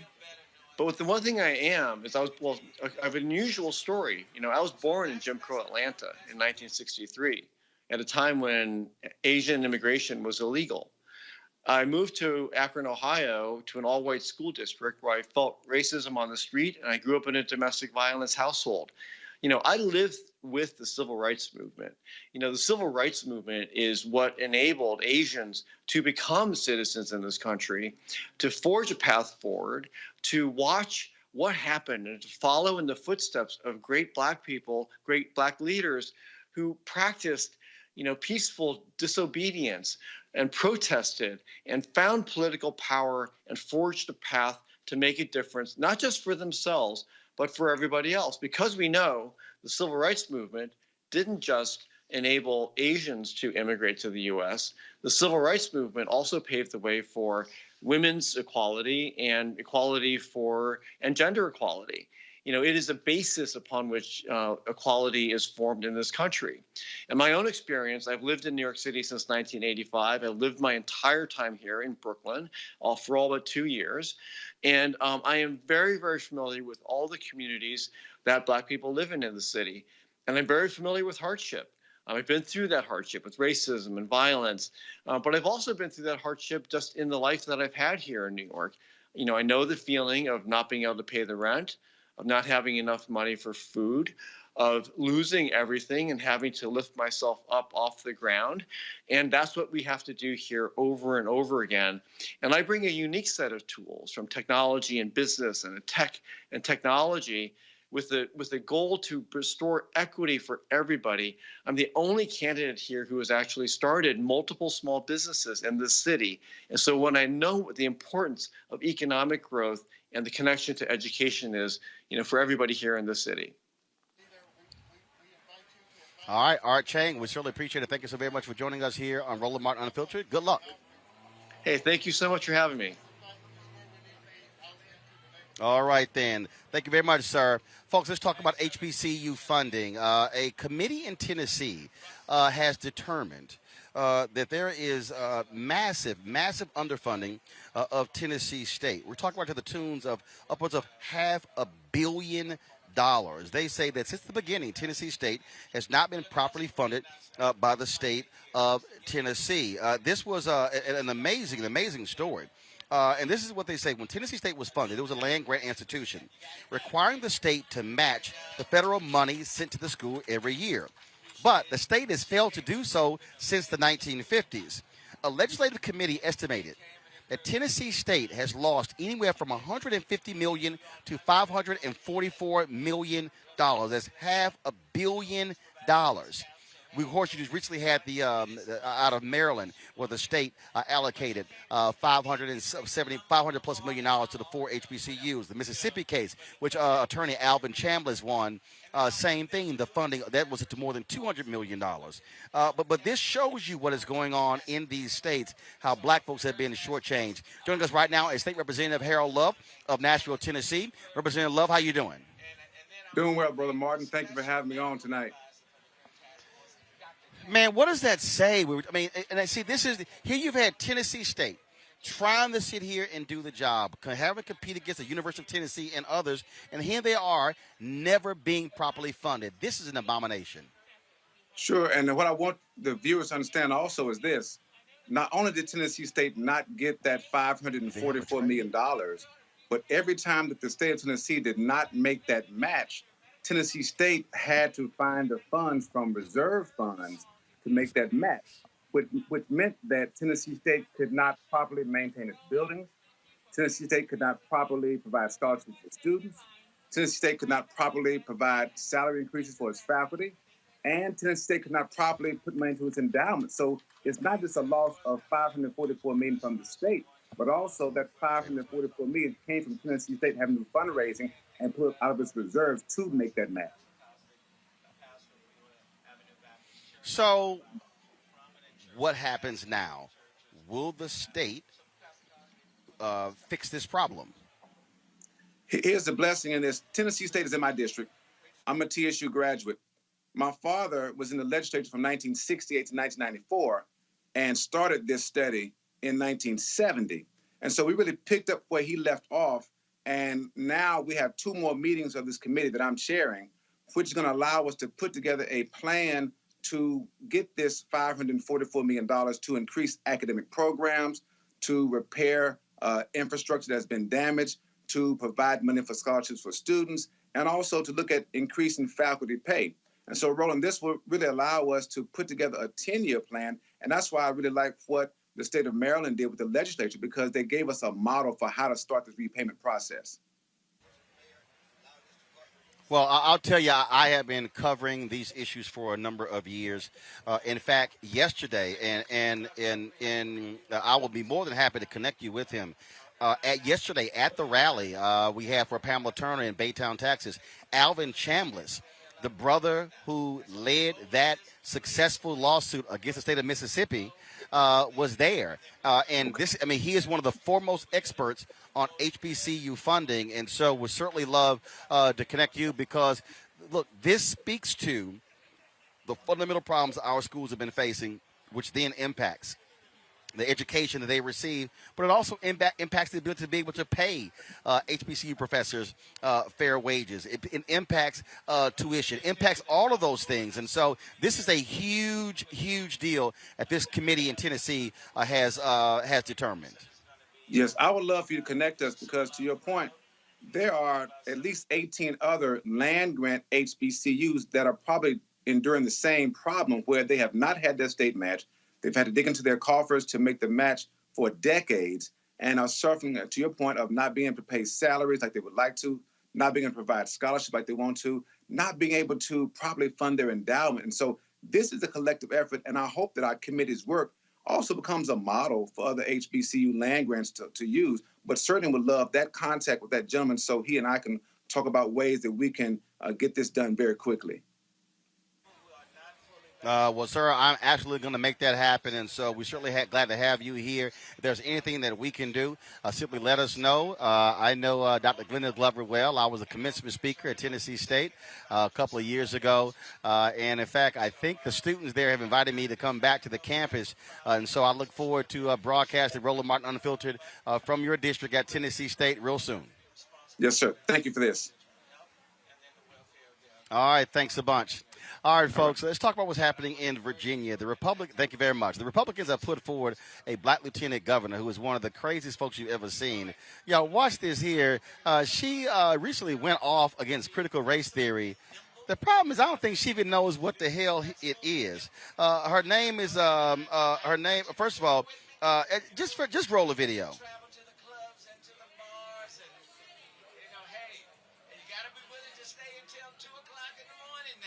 Do y'all have the video?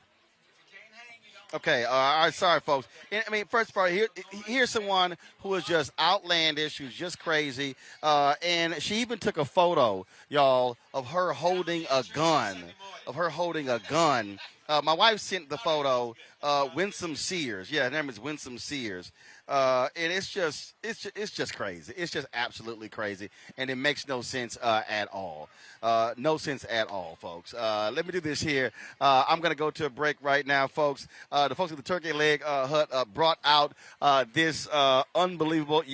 I want y'all to understand how they do it here. We are in Texas and how they do things big. This is their Alfredo sauce turkey leg here. What you will see here, folks, you'll see it's one of the most popular dishes. You see they have here, y'all, it with stuffed dirty rice as well in this turkey leg. My Lord have mercy, y'all. This is no joke. But that's how we roll. Y'all know I'm ready to eat some of this. But so we're gonna go to a break. We come back. We're gonna talk with the owner of Turkey Leg Hut when we come back about this monstrosity here. He gonna explain to me. Matter of fact, you know what? We're not gonna take a break. Go ahead, Lynn, sit down. Go ahead. Just take a seat. We ain't gonna take a break. We just gonna roll through it. That's how we do it. Good seeing you. Gonna take a seat right there. First of all,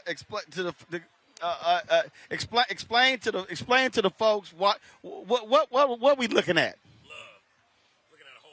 There, man. A whole lot of love. We can't give you everything. There's a lot of people out there real smart and know how to cook. So this is all right. So I see shrimp. I got the dirty rice. Cajun rice. I got the turkey leg. Alfredo. Parmesan cheese. Lord have mercy. A whole lot of love, baby. Tell everybody about Turkey Leg Hut. Your black-owned business here. How did this thing start? Where did this concept come from? Me and my wife started out at the rodeo. Hey, y'all, give me a plate, because I want to lift that bone up for him. I don't want just grab the bone, the back end. I don't want anybody to think I don't know how to eat. Yeah. But go ahead. Well, we started out at the rodeo. and we was out there shuttling cars, people back and forth. And it's crazy. I looked on the ground and saw a turkey leg and saw how it was so much meat left on the bone when they came back out. And everybody kept coming out saying they were hungry, they were starving, et cetera, et cetera. So me and my wife came together and put a few things together, and, you know, here we go. We're here. When did y'all start this? 2015.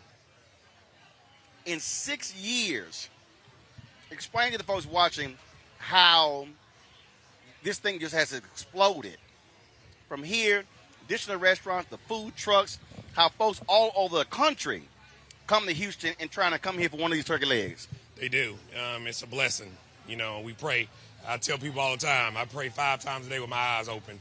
You know, people here at 5 in the morning, some people even sleeping in the line. It's crazy. You know, but, you know, I always say, Jehovah willing and consistency wins every time. And we talk about those lines, folks, y'all need to understand, we are talking about lines. This is not always Friday night. Yeah. This every day.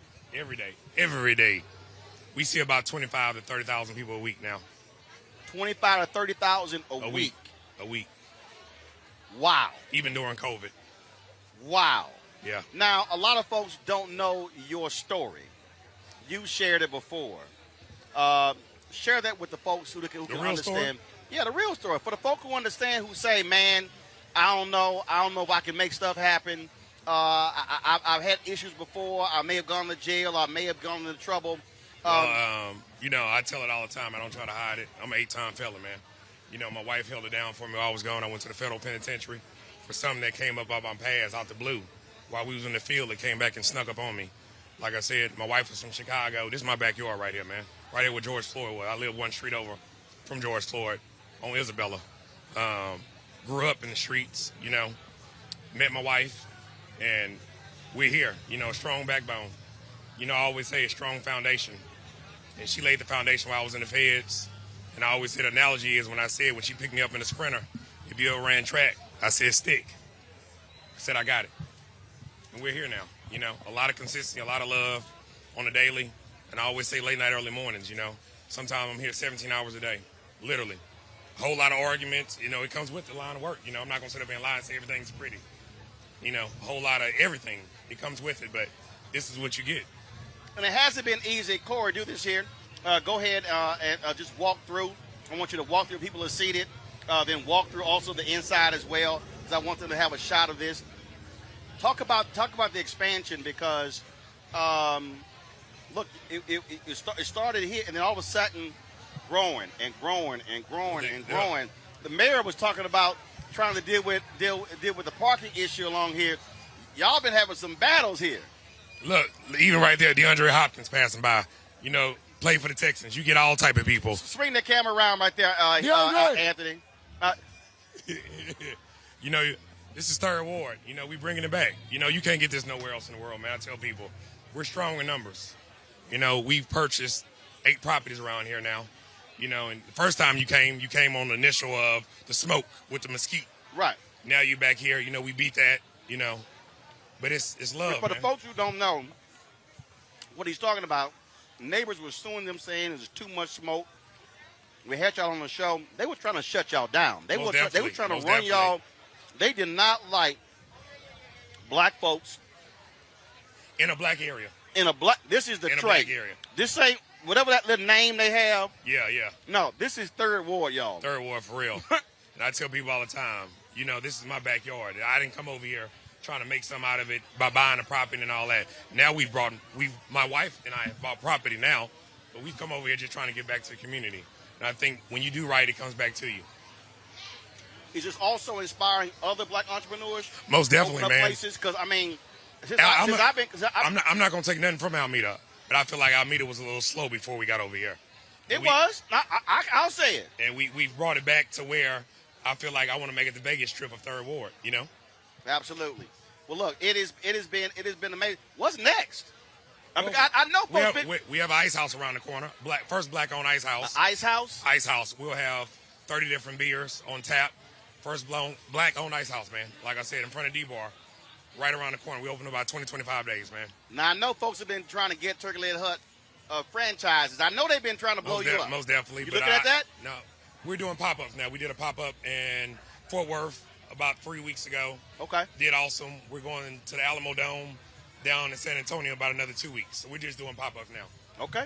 All right, my brother. Well, man, it's always good to It's see all you. love, man. You know, I always got to stop by when I come home. I love to see you. You know, but I can only come here one time when I come home. You need to visit more often. It's your backyard. But I can't eat more than one of these. It's one per visit. It's like when I come home. One per customer. When I come home, I can go to Whataburger one time, Shipley's one time. And here one time. Otherwise, I'm going home with an extra 10 pounds. You ain't did nothing wrong. And you dropped a lot of weight. Okay, how you lose all this weight? Working. That's 17 hours? It'll get you stressing over these customers trying to skip. Okay, well, I don't want that stress. Yeah, good stress. Baby, I appreciate it, man. It's love, man. Tell the wife I said what's up. I will. She has a baby on the way. We have a baby boy on the way. That's what man, she is. Congratulations. We have a baby boy on the way, man. Well, man, good luck with it. You, man, just keep handling your business. I love the success, and I just love what's happening down this court in my hometown. All love. I appreciate you coming in, man. I appreciate it. Thanks a bunch. All right, baby. Y'all, I'm going to eat some more of this. I'm going to go to a break real quick, and we're going to come back with Pastor Marcus Cosby right here, Roland Martin Unfiltered from Houston. Back in a moment. Shortly after 9/11, America and its allies went to war in Afghanistan to defeat a terrorist stronghold. We accomplished that mission years ago. Trillions of dollars lost, over 2,000 Americans dead, countless Afghans dead. It's time to get out. Many presidents have tried to end the war in Afghanistan, but President Biden is actually going to do it. And by 9/11, over 20 years after the war was started, the last American soldier will depart, and America's longest war will be over. Promise made, promise kept. Hi, my name is LaToya Luckett. Yo, it's your man Dion Cole from Blackish, and you watching Roland Martin Unfiltered. Stay woke.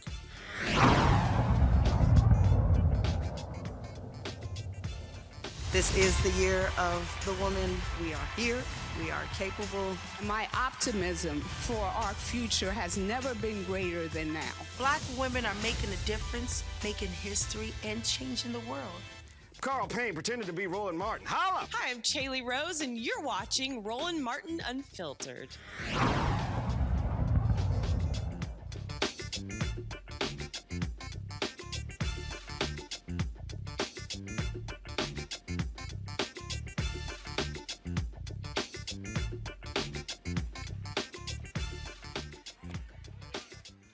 All right, y'all, we're here at Turkey Leg Hut.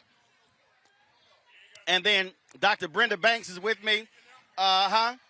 He can sneak. Okay, let's do this here. Come right around here. Doc, you hold on right a second.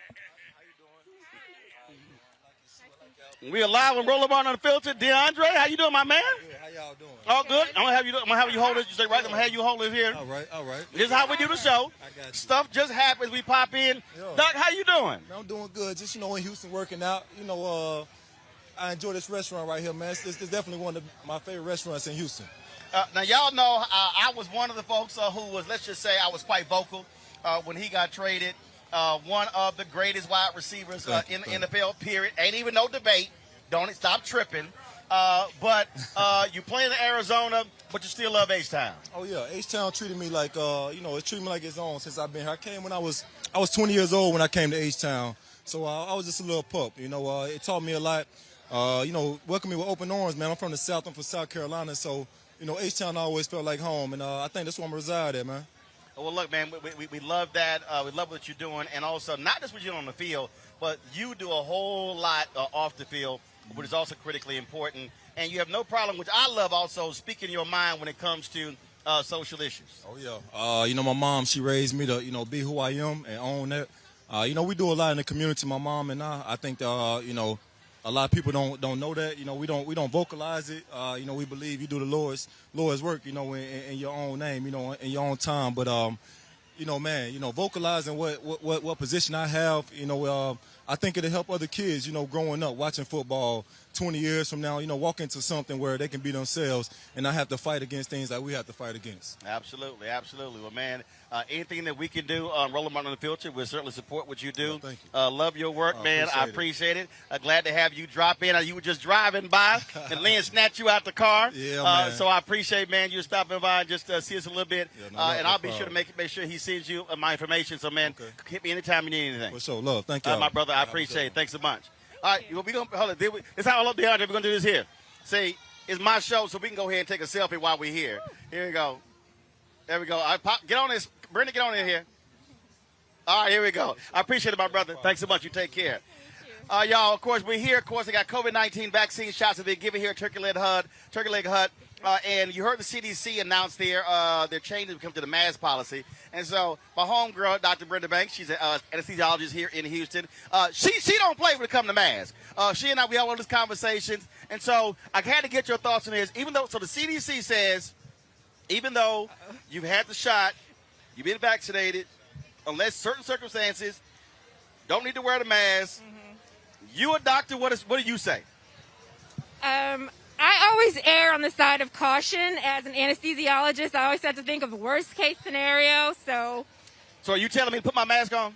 I'm saying we're outside. You got to weigh everything. We are outside. I'm vaccinated. And then not people around You're me. fully vaccinated. I'm fully vaccinated. So you got to use some common sense and say, okay, I think I'll be all right right now. I got it. Yeah.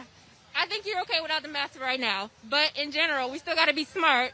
Think about where we are, who we're around. Right now, you only have, 35% of the U.S. population fully vaccinated? So there's people out here walking around who are not fully vaccinated. So I'm going to still keep my mask on. And the problem is you don't know. You don't know. You don't know. So I'm going to be safe. That's just me. Okay? Gotcha. Okay. But so what you're saying is that, so in a situation like this here, even though we're outside, folks are away, then it's not all crowded or whatever.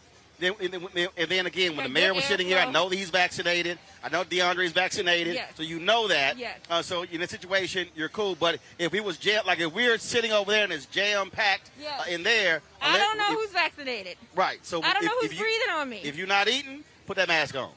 I say be safe. Why play with your health? Why play with it? It's not worth it. All right. I appreciate it. Always good to see you. Good to see you, too. Thanks a bunch. Y'all, she was not supposed to be on the show. I just said, get on over here, and we're going to say a few words with you. And so, yes, you can go. Yes, Doc, you're dismissed. You can go. All right, I'm going to talk with Pastor Marcus Cosby, y'all. He's my alpha brother. He's also the senior pastor of Wheeler Avenue Baptist Church that's here in Houston, Texas, here in the 3rd Ward in the Trey. They have always been involved. Pastor Bill Lawson, longtime pastor of the church there, the leader of that church. This is who he passed the legacy on, and he is continuing that legacy. Frank, glad to see you. Oh, hold on. Give you a microphone here. It's my bad. Give that here. Good to see you. Good to be with you. Absolutely. Glad to have you home. The Trey, the 3rd Ward, is the 3rd Ward is changing so much. Yeah. But unlike a lot of other folks who decided that, we're going to sit here and leave and take off, Wheeler Avenue said, no, we're going to stay right here in 3rd Ward, right there at Wheeler and Scott. Oh, yeah. You haven't moved. In fact, Henry, go to the drone here. I shot this earlier so folks can see. Y'all, they've expanded. Those of you who come to Houston, y'all know on that corner right there, that's where the original French's used to be. But Wheeler always owned that land. Yeah. They moved down the street, building a new facility. And then y'all have expanded. The video is about 2 minutes, so let it roll. Tell us about what y'all are doing to stay in 3rd Ward, stay in this community, to keep folks motivated and also driving the issues here in Houston. Yeah. Well, thanks for allowing me to come through and share with you, Roland. It's a joy to see you, of course. But Wheeler Avenue Baptist Church, as of next month, the 1st of June, will be 59 years old. Our church was started on the campus of Texas Southern University. My predecessor, our founding pastor, Pastor Lawson, was working at Texas Southern at the time, and he decided based upon some of the information he had received from citizens in this community, that we needed to have a church here. And so he began that church right there in his living room with 13 people. And so for these 59 years, we've been trying to be a community-based congregation that allows people to know that we have the community in our hearts. We want the best for the community. We want to ensure that there is progress and productivity in the inner city of Houston, Texas. And so we're committed to the inner city, and we're not going to allow anything to shift that. And so even though we're building to expand on what we have become over these last years, we're right here in the hood, and we're going to stay here. Here we go back to the drone shot. Go full screen. Y'all, to the left you're seeing right there, that is Texas Southern University. Yeah. I want y'all to understand what you're seeing. To the right there, that's my high school. Yep, Jack Yates High School. Okay? You see the city of downtown. It's only 10 minutes from the campus. And just let it keep going to the right. You'll see, you're going to swing it all the way. I'm going to swing it all the way around the drone. You see, that's Yates High School. Then you're about to see the University of Houston. And then we're going to come back to where Wheeler Avenue is. So where y'all are seated, I mean, you're sitting, boom, Jack Yates right there, TSU to your left, University of Houston right across the street. And so that gives y'all a powerful opportunity to be able to impact this community education-wise. Absolutely. And we've been committed to all three of those institutions, especially more so to Jack Yates and Texas Southern. But we have a very good partnership and connection with the University of Houston. It has been that way for these 59 years, and we plan for it to continue to be that way. And let's not forget, CUNY Homes is right down the street as well. And, of course, we know that George Floyd was reared in the CUNY Homes, and our commitment has been to CUNY Homes as well. So we love being in the community. It's a unique, diverse community. And we love that diversity. Our church is likewise a unique and diverse church. And so we try to maintain that kind of connectivity with those who are around us. And when we talk about gentrification, we talk about how these neighborhoods are changing. Third Ward was changing. And there were folks who weren't black who were moving in. All of a sudden, prices were going up. But a lot of black folks here said, no. We're going to maintain this, and we're going to be owning the land. And there are a number of other churches and the folks who made it clear, because I keep saying this, if we know the land's available, why are we complaining about others buying the property when we should be buying the property? Absolutely. Well, my predecessor has been committed to community development for all the years that he has been in Houston, Texas. And so we made sure that we take the land that we have, the land that is available to us, and we do something with it that will profit the community. So we've been trying to do that for these years, and we are ensuring that all the kinds of organizations and community partners that we have will likewise take care of our community. We need it, and we need it to be well taken care of. So speak to some other pastors out there or people who go to churches, and again, because I hear all the time, black folks, man, we got to own our own, and folks are talking, but when I did the National Urban League, State of Black America, they were talking about gentrification.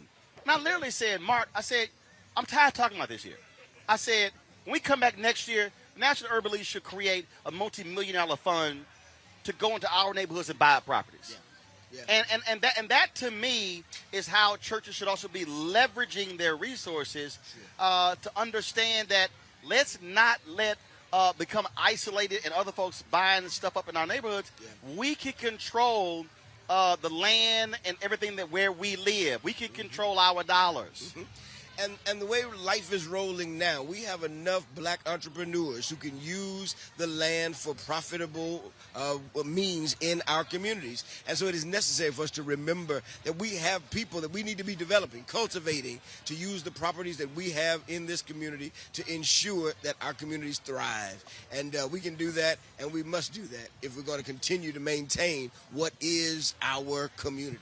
Last question for you. COVID has absolutely changed how churches are now doing business. It's forced a whole lot of folk who are fighting technology to now accept it.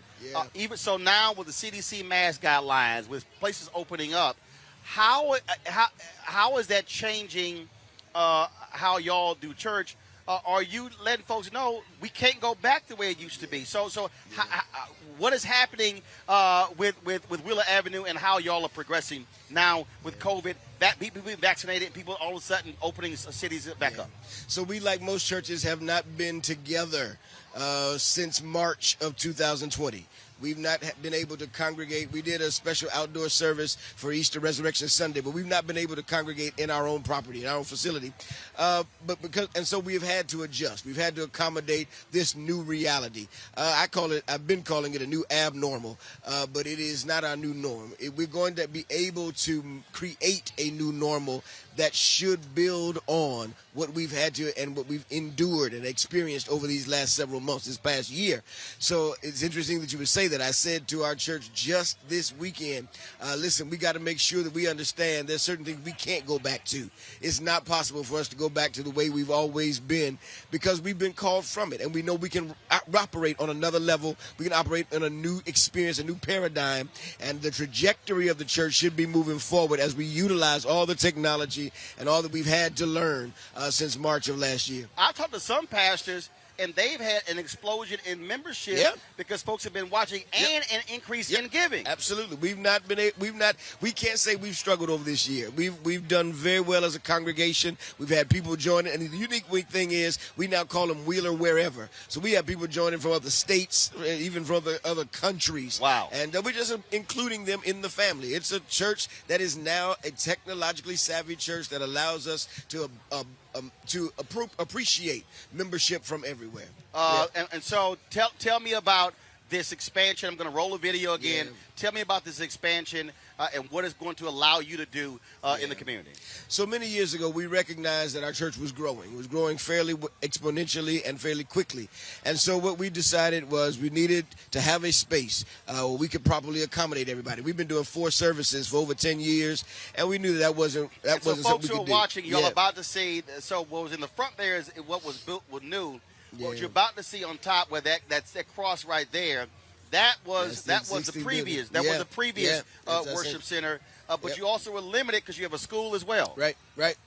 And so our school helps to develop the minds of our children. We have the Wheeler Avenue Christian Academy, and we want to expand that even more. We want to make sure that we can take children from the cradle to college. And so we've got a lot of things that we're trying to do over these next several years while I'm trying to serve the church. And we want to make sure that we can develop the minds of children and young people as they're becoming what they're supposed to become. So we got a lot of work to do, and we're going to try to use this property to do that and make sure that whatever people need in our community, they know that they have access to it at Wheeler Avenue. We've always been the community church. We've tried to be at least, and that's our plan going forward as well. All right, Frat. It's always good to see you, man. Keep man. handling your business. Glad you're here, bud. I certainly appreciate it. Thanks so my very pleasure. much. Good to be with you. Absolutely. Tell Pastor Lawson I said what's up. You know I will. All right. Folks, got to go to a real quick break. When we come back, I'm going to talk to the sister. Y'all have heard her. She played drums for Prince. She plays drums for Beyonce. She's next right here on Roland Martin Unfiltered. 1955 is the first time in a very violent civilization, Western civilization, any sizable group of people started to work to change by insisting we can use nonviolence power to create the change. Gandhi said that nonviolent power, the power of life, is the greatest and most creative force power of the universe. And that if we human beings turn away from conventional wisdom towards using the gift of life, which is ours at birth, we would be surprised what the future of the human race will look like.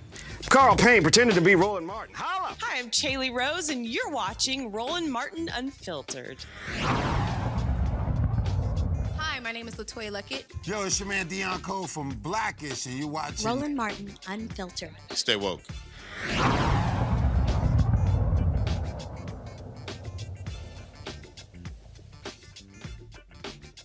Hi, my name is LaToya Luckett.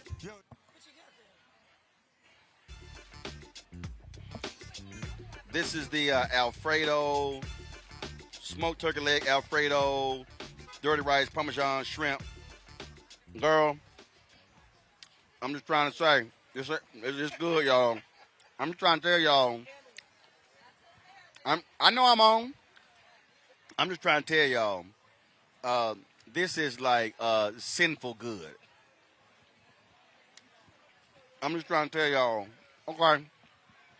So my next guest, as I said, y'all have heard her. Mama said don't talk with your food in your mouth, but I ain't got no choice. So my next guest, y'all have heard her. You might have seen her. She ain't front stage, but if anybody understands music, you can't keep the beat without the drummer. She has played for Prince, played for Beyonce. Queen Cora Coleman joins us. Hey, how you doing? What's going on? I'm amazing. You know, in the hometown. Of course. Folks don't realize that. You from the H-Town? I'm from the H. Cashmere, valedictorian, you know, the near middle school. Y'all see her flexing, Cashmere, valedictorian, you know. I got to represent all the way, Roland. She didn't just say what she went to school. She's like, yeah, Cashmere, valedictorian. Just want to let y'all know that. It's only one, you know. She's like, we want to let y'all know that. So it's all good? It's all good. Let's talk about, I was just talking to Pastor Cosby. Yeah. COVID. I mean, COVID has been a beast. Yeah. For musicians, because you haven't had concerts, folks. Yeah. So how's your life been the last 12, 14 months? It's interesting. I am also a businesswoman beyond the drums, so I own a construction company here in Houston, and I take shipping containers. I make offices and houses. So in that realm, in that industry, I've been active. I have an orchestra, so it's given me time to do original compositions. And I mean, I did the Billboard Awards with En Vogue, so I've still been, gigging. We did the Urban One Honor Award, that airs Sunday. So I'm still moving about the cabin. I'm still traveling. I'm not doing international travel as extensively as I normally would. Right. But I mean, the industry is definitely impacted, but I've been able to stay active. You know. Talk about. Being, and I said that earlier when I talked about, and people think I'm joking, but I'm not. Yeah. The reality is, in music, the drummer is the key to the band. Yeah. James Brown talked about yes, that. Indeed. Hell, James Brown had 2 drummers. Yes. I mean, you know you bad when you got 2 drummers. Yes. You know, you like, no, I ain't got 1. I got 2. Just in case. You know, that, and so talk about that, your involvement in music and also and playing for so many different artists and what all of that means and what it entails. Just speak to that. It's definitely discipline, to understand a genre and understand an artist and embrace what they're hearing and not just, insert myself exclusively. And see, for y'all who watching, everybody keeps seeing Prince, but that's her in the right corner. See, again, though, so she handling the business. Because y'all got to understand, when that was going on, when that was going on, y'all, the Super Bowl was going on, and they showed Corey, just hair just flopping, in the rain and all this sort of stuff. I'm sending a text. Go ahead and get it, Corey. Go ahead and get it.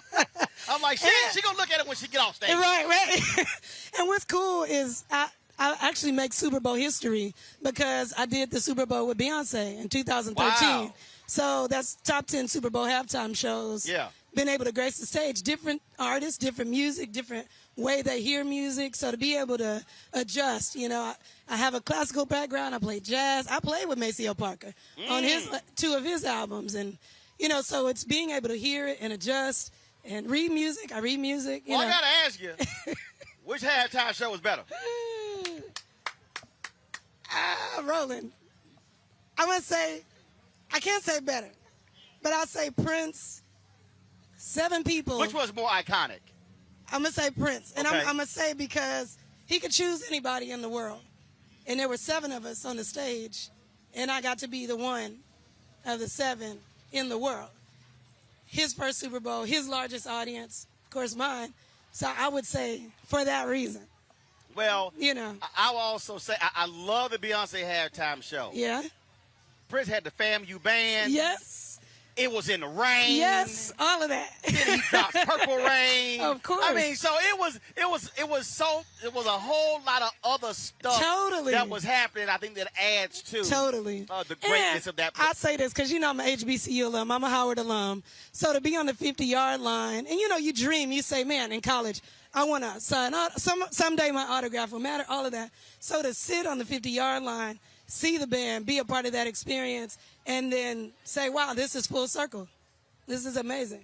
Now, were you also part of the Homecoming with Beyonce? Not Homecoming, but I did 2013 Mrs. Carter tour, all of that.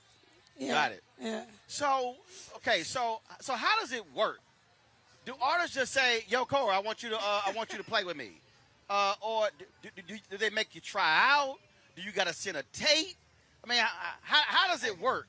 So for me, I won the guitarist and the drum off. So I've won a Jeep in a drum competition, and I have just had a reputation. Prince came to hear me and said, "Let me give you a drum set, whatever you want."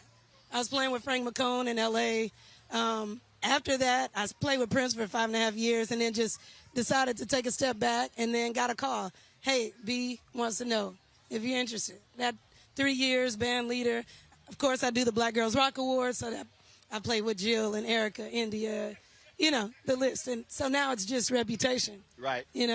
So basically what you're saying is, no, I don't try out. I've never auditioned. I remember Robert Glasper, that happened. I think Lauryn Hill was supposed to hit him up and ask him, and he was like, I'm sorry. Yeah. I don't try out. Right. And he was like, I don't try out. I've never auditioned. I play with Pink. I mean, it's just been, my reputation has preceded me. Is there any particular musical genre that is your absolute favorite? Because again, as a drummer, you just said it. Whether it's R&B, whether it's pop, whether it's jazz. I mean, you played with all types of artists. Sure. Well, I mean, what feels good in the soul is the funk. I can't go wrong with the funk. But I have an orchestra, so I hear classical, and I played mallet, percussion, and timpani, marimba. So there's that too, which is African centered too. So let's talk about the Queen Cora Orchestra. Henry, go to my iPad, please.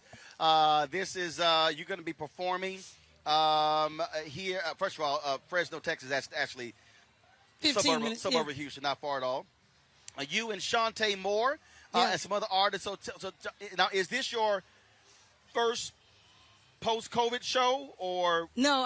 I've done some other shows, but this is actually my first international music and art festival. So I'm putting this whole festival on. Oh, the whole festival. Yeah. Oh, all so right. it's a 2-day festival. Okay. 7 pavilions: film, art, music, business.